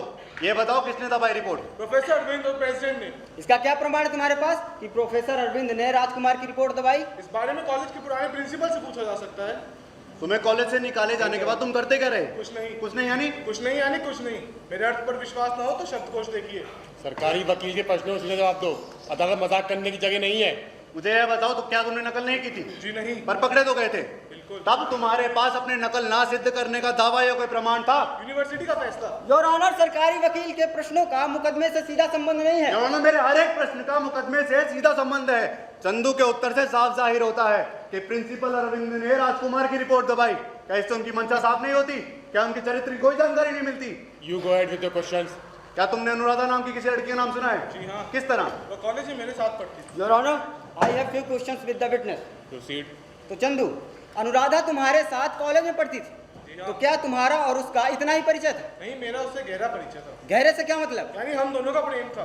अच्छा, तो प्रेम था। तो क्या कॉलेज से निकाले जाने के बाद भी वो तुमसे प्रेम करती रही? हाँ, मैं मरते दम तक मुझसे प्रेम इसका करती कोई सबूत है तुम्हारे पास? हाँ है, उसके पत्र है मेरे पास। एक मिनट, जिस दिन अनुराधा ने आत्महत्या की उस दिन तुम कहाँ थे? नाना की मृत्यु हो जाने के कारण बाहर गया था। उसकी आत्महत्या का कारण बता सकते हो? प्रोफेसर अरविंद। यह झूठ है योर ऑनर। अनुराधा की आत्महत्या का कारण मेरे क्लाइंट प्रोफेसर अरविंद है, यह हम कैसे मान लें? क्या तुम यह बात पूरी ईमानदारी से कह रहे हो? अदालत में सच बोलने की शपथ ले रखी है मैंने। तो तुम इतने दावे से प्रोफेसर अरविंद को दोषी कैसे ठहरा सकते मेरे हो? पास प्रमाण है। कैसा प्रमाण तुम्हारे पास? अनुराधा का लिखा हुआ आखिरी पत्र। क्या अदालत के सामने वो पत्र पेश कर सकते हो? जी हाँ, कल तक पेश कर दूंगा। अब यह बताओ मुझे कि पत्र में लिखा क्या था? पत्र में लिखा था, मैं ठीक 4 बजे कॉलेज के बगीचे में तुम्हारा इंतजार कर रही थी। इतने में राजकुमार आया। उसने पहले मुझसे छेड़खानी की, विरोध करने पर जबरदस्ती करने की कोशिश आई ऑब्जेक्ट योर ऑनर। इस पत्र का मुकदमे से कोई संबंध नहीं है। अदालत का कीमती वक्त खराब किया जा रहा है। Objection rejected. You may proceed. Thank you your honour. इसके बाद क्या लिखा था? आगे बताओ। आगे लिखा था, इसी समय भाग्य से प्रिंसिपल साहब वहाँ आ गए। उन्होंने मुझे बचाया, मेरी रिपोर्ट लिखवाई। कहा मैं राजकुमार के खिलाफ एक्शन लूंगा। मुझे उसके कमीने बाप से बहुत सी बातों का हिसाब चुकाना है। Point to be noted your honour. पत्र में साफ लिखा था कि मुझे प्रेसिडेंट से बहुत सी बातों का हिसाब चुकाना है। इसके बाद क्या हुआ? आगे लिखा था, माँ और बाबूजी नहीं चाहते मैं इस मामले को आगे बढ़ाऊं। वो मेरे बदनाम होने से डरते हैं, पर मैं लड़ूंगी। लड़ना मैंने तुमसे सीखा है। मैं जानती हूँ कि प्रिंसिपल पर दबाव डाला जाएगा। मैं उसके यहाँ जा रही हूँ, उससे साफ साफ पूछने की वे मेरा साथ देगा या नहीं। यदि दबाव में आके उसने मेरा साथ ना दिया तो शायद मैं जीवित ना रहूं। हाँ, वेरी गुड। इसके बाद क्या लिखा था? मुझे जल्दी आने को कहा। एक मिनट, तो तुमने लौट कर पुलिस को वो पत्र क्यों नहीं दिखाया? प्रोफेसर अरविंद के बदल जाने पर क्या होता? फिर अनुराधा की मृत्यु ने मुझ पर गहरा धक्का पहुंचाया। मैं तो पागल हो गया था। मेरा तो आज भी जीवन से विश्वास ही उठ गया है। योर ऑनर, अनुराधा के पत्र का एक वाक्य बहुत महत्वपूर्ण है।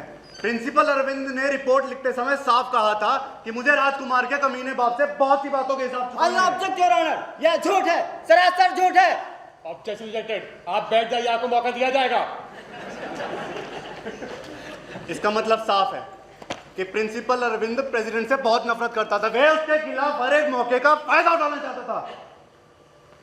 अब मुझे यह बताओ, तुम उस दिन पहाड़ी की क्लिफ की ओर क्यों गए थे? आत्महत्या। तुम आत्महत्या करना चाहते थे? कहा ना, मेरे जीने से विश्वास उठ गया। लेकिन क्यों?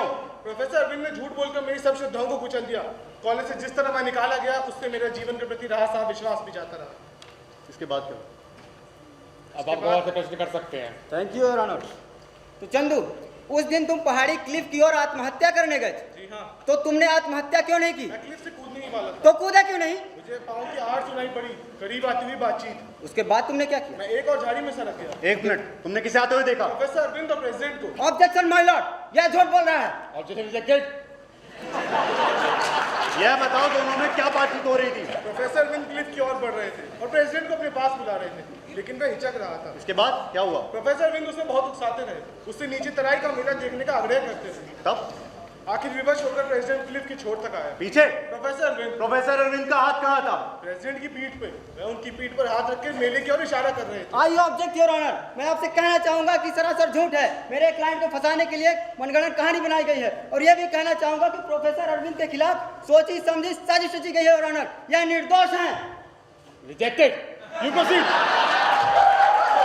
इसके बाद क्या हुआ? इसके बाद मुझे प्रेसिडेंट का शरीर लड़खड़ाता दिखा, क्लिफ से नीचे गिरता। अब मुझे यह बताओ कि प्रिंसिपल अरविंद ने प्रेसिडेंट को खाई में ढकेला था? नहीं, यह झूठ है। बोलते क्यों नहीं? क्या प्रिंसिपल अरविंद ने प्रेसिडेंट को खाई में ढकेला? हाँ या ना? यस और no? Tell me the truth. हो सकता है। इसके बाद क्या हुआ था? इसके बाद प्रोफेसर अरविंद घबरा कर भागने लगे। मैं भी भागने लगा। क्या उन्होंने तुम्हें देखा? हाँ, अच्छी तरह देखा। तब क्या वे रुके? नहीं, वे भागते रहे। वे कहाँ गए थे? प्रेसिडेंट के बंगले में। क्यों? शायद फोन करने। एक मिनट, तुम्हें कैसे मालूम कि प्रोफेसर अरविंद प्रेसिडेंट के बंगले में फोन ही करने गए? क्योंकि मैं जब पुलिस स्टेशन पहुंचा तब तक उनका फोन आ चुका था। योर ऑनर, यहाँ पर मजे की बात तो यह है कि प्रिंसिपल अरविंद ने पुलिस स्टेशन में कॉल करा, पर वहां पर चंदू की उपस्थिति का कोई जिक्र ही नहीं करा। क्या वे कुछ छुपाना नहीं चाहते थे? योर ऑनर, सरकारी वकील बकवास किए जा रहे हैं, यह झूठ है सरासर। आप बैठिए। आप कोई और प्रश्न करना चाहते हैं? No your honour, I rest my case. Now the defence counsel cross अबंधन फिटनेस है। Thank you your honour.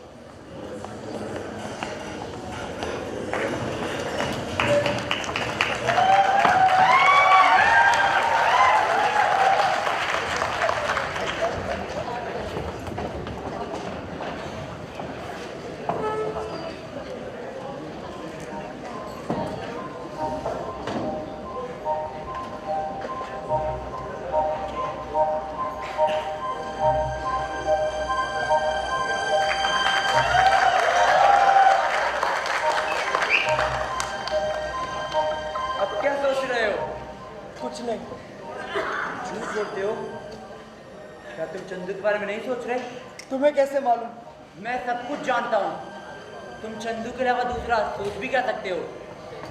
Vimalendu, Chandu सब जानता था, वो सच क्यों नहीं बोला? लेकिन वो झूठ भी तो नहीं बोला। उसने ये तो नहीं कहा कि तुमने प्रेसिडेंट को ढकेला। उसने सिर्फ कहा हो सकता है। लेकिन वो जानता था कि मैंने कुछ नहीं किया। वो जानता था मैं अपराधी नहीं हूं, मैं खूनी नहीं हूं। वो जानता था कि उस पहाड़ी क्लिफ से मैंने प्रेसिडेंट को नहीं धकेला। सब कुछ जानते हुए भी वो सच क्यों नहीं बोला? वो झूठ क्यों बोला?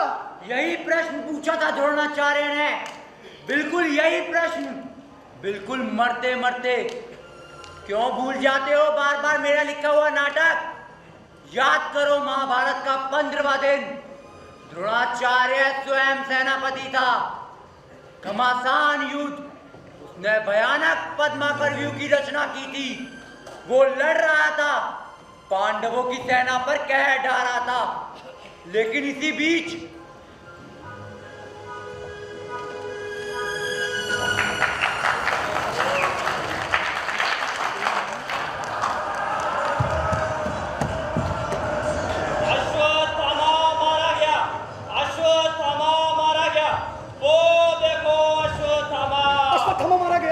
मेरा बेटा अश्वत्थामा। लोग तो यही चिल्ला रहे हैं, पांडवों की सेना में खुशियां मनाई जा रही है। पर क्या यह सच है? युद्ध में क्या सच और क्या झूठ कुछ नहीं कहा जा सकता आचार्य। क्या तुम इसे पांडवों की चाल तो नहीं समझते? कुछ नहीं कहा जा सकता। जयद्रथ के वध का स्मरण कीजिए, सूर्य अस्ताचल से फिर वापस आ सकता है। मुझे क्षमा करें, मैं नहीं बता पाऊंगा। हे प्रभु, बताओ कौन मारा गया? अश्वत्थामा नाम का हाथी या मेरा पुत्र? बताते क्यों नहीं? मैं भी आपकी तरह कोलाहल सुन रहा हूँ। चारों ओर हाहाकार मचा है। अब मैं ये कैसे बता सकता हूँ कि अश्वत्थामा नाम का हाथी मरा या आपका पुत्र? हे प्रभु, कोई नहीं बताता, कोई बताने को तैयार नहीं है। युधिष्ठिर, युधिष्ठिर सुनो, यहाँ आओ। आज्ञा गुरुदेव। युधिष्ठिर, तुम ये कोलाहल सुन रहे हो? हाँ गुरुदेव। मेरा मन तो इसे सुनकर कांप रहा है। मेरे तो कुछ समझ नहीं आता। क्या तुम सच बोलोगे? मैं कभी झूठ बोला गुरुदेव? युधिष्ठिर, इसलिए तो मैं तुमसे पूछ रहा हूं। मुझे गुरु दक्षिणा के रूप में बताओ कि कौन मारा गया? अश्वत्थामा नाम का हाथी या मेरा पुत्र, नर या कुंजर?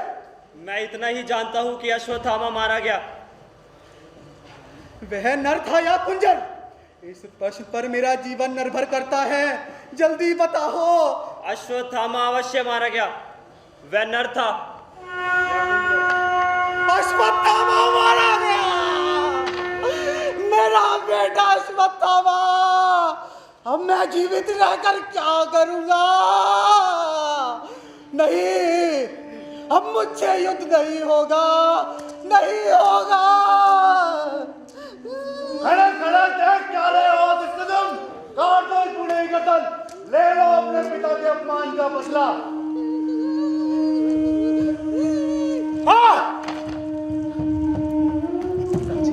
पिताजी, तुम जीवित हो अशूर। धर्मराज झूठ क्यों बोला? गुरु दक्षिणा के शपथ के बाद भी वह झूठ बोला। क्यों? गुरुदेव। युधिष्ठिर, ठीक किया तुमने। मैं इसी का पात्र था। सत्य और न्याय का पक्ष जानते हुए भी मैं उसके विरोध में लड़ा, अपने शिष्यों के विरुद्ध। राजकीय की दास्ता, समझौते का चरित्र, ठीक किया तुमने। इस समय तुम्हारा झूठ बोलना ही धर्म था। युधिष्ठिर, तुम अगर सच भी बोलते तो क्या इतिहास झूठ बोलता? अच्छा किया तुमने, अच्छा किया तुमने। पिताजी। गुरुदेव।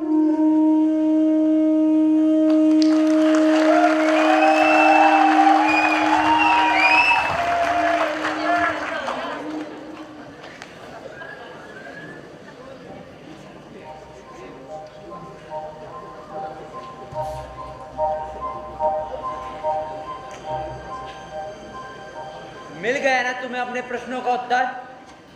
चंदू की धर्मराज से तुलना करना क्या ठीक है? फिर झूठ। तुम जानते हो कि तुम्हारे प्रश्नों का उत्तर क्या है। Hour of confession is approaching, पर तुम सच बोलना नहीं चाहते। बताओ, चंदू को झूठ बोलना किसने सिखाया? किसने सिखाया? तुमने। और किसने? मैंने। तुम उसके लिए कब सच बोले? जानते हो, तुम्हारे हर झूठ ने उसके हर विश्वास को गहरे धक्के दिए। कुल मिलाकर शिक्षक के रूप में तुमने उसे क्या दिया? अर्थशास्त्र पर भाषण, माल्थस, पीगू और कैंट के सिद्धांत। अरे ये सब तो किताबों से भी पढ़े जा सकते थे। सवाल है तुमने उसे क्या दिया? क्या तुमने उसे ऐसा कुछ दिया जो उसके जीवन को अर्थ देता? तुम रह रहकर मुझे क्यों दोष देते हो? तुम ये क्यों नहीं बोलते मुझे झूठ बोलना किसने सिखाया? व्यवस्था ने, दम घोट कर रख देने वाली व्यवस्था ने, विरोध से तिल मिला उठने वाली व्यवस्था ने। क्या मैं शुरू से कमीना था? नहीं। क्या मैंने माल्थस, पीगू और केन्स के सिद्धांतों से आगे बढ़कर जीवन का अर्थ खोजने की कोशिश नहीं की? क्या मुझ में आक्रोश नहीं था, छटपटाहट नहीं थी? मैं कहाँ मना करता हूँ? तो तुम उस प्रेसिडेंट को दोष क्यों नहीं देते हो? क्योंकि उसके पास शक्तियां थी, व्यवस्था उसकी पीठ थपथपाती थी। शक्ति के कारण उसे तुम्हारी नियति तय करने का पूरा अधिकार था। सवाल है, उसने जो तय किया तुम उस पर चले क्यों नहीं? याद है जब तुमने विरोध की भाषा अपनाई तो सत्ता ने तुम्हारे अस्तित्व पर सीधा हमला किया, कभी प्रलोभन देकर तो कभी आतंक जमाकर। इसलिए विरोध मत करो, सब विरोध बकवास है। यदि व्यवस्था तुम्हें अपने इशारों पर भौंकने वाला कुत्ता बनाना चाहती है तो भौंको, कुत्ते के पिल्लों को जन्म दो। चंदू और युधिष्ठिर पैदा मत करो, राजकुमार और दुर्योधन पैदा करो। क्या तुम्हारे आत्म बलिदान का यही निष्कर्ष है? वजनी शब्दों का इस्तेमाल बंद करो, उन्होंने अर्थ खो दिया है। मेरा आत्म बलिदान? बेवकूफ, जानता है मेरी पत्नी कहाँ है? नहीं, मैं कैसे जानूंगा? शहर छोड़कर चली गई है, उस बूढ़े अफसर से बचने के लिए, उसकी भूखी नजर से बचने के लिए, उसकी टपकती हुई लार से बचने के लिए। इसके बाद भी तू आत्म बलिदान की भाषा का व्यभिचार करता है, शर्म नहीं आती? नहीं, ये झूठ है। नहीं, ये सच है। आगे मत बोल। जानता है तू कौन है? मैं कौन हूँ? तू द्रोणाचार्य है, व्यवस्था और सत्ता के कोड़ों से पिटा हुआ द्रोणाचार्य है। इतिहास की धार में लकड़ी की ठूठ की तरह बहता हुआ, वर्तमान के कगार से लगा हुआ सड़ा गला द्रोणाचार्य है। व्यवस्था के लाइट हाउस से अपनी दिशा मांगने वाला टूटे जहाज सा द्रोणाचार्य है। नहीं, मैं द्रोणाचार्य नहीं हूँ, अरविंद हूँ, प्रोफेसर अरविंद। नहीं, तू द्रोणाचार्य है, युद्ध में कौरवों का साथ देने वाला, उनकी भाषा बोलने वाला। तू किस बात का प्रोफेसर? तू द्रोणाचार्य है। नहीं। हाँ, तू द्रोणाचार्य है, तू द्रोणाचार्य है। एक और द्रोणाचार्य है, एक और द्रोणाचार्य है, एक और द्रोणाचार्य है।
समय और पात्रों से आपका परिचय करवा दूं। मैं बैक स्टेज से स्टार्ट करूंगा। म्यूजिक प्रसून नारायण, लाइट्स रविंद्र मिश्रा जी,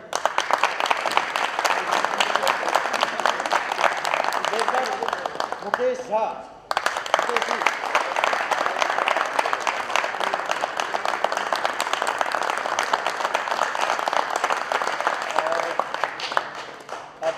सभी पात्र अपना परिचय खुद देंगे तो आपको अच्छा लगेगा सुनने में। धर्मेंद्र सिंह अजय द्रोणाचार्य।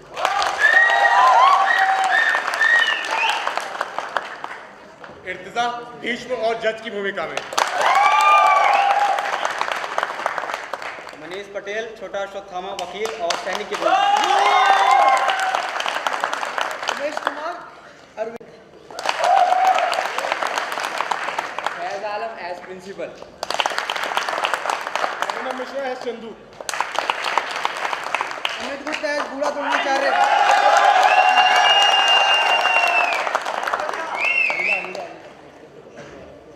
सिमरन चौधरी नीला के किरदार।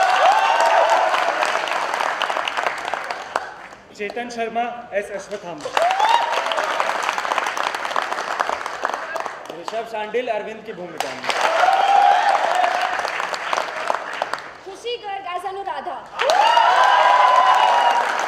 Master father as Bimrendra. Piyush Rai as Rajkumar and Rishidhar. Amar Kumar as Eklavya and Yudhishthir. Lavneesh Dutta as Arjun and lawyer. Devesh Sharma as Yadu. Shravan Arora as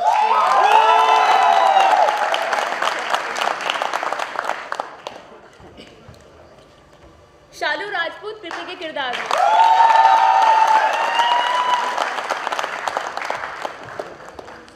बहुत बहुत धन्यवाद, आप लोगों ने ये प्रस्तुति देखी और इन छात्रों ने बहुत अच्छा किया। एक बार मैं और चाहता हूँ इनके लिए जोरदार ताली।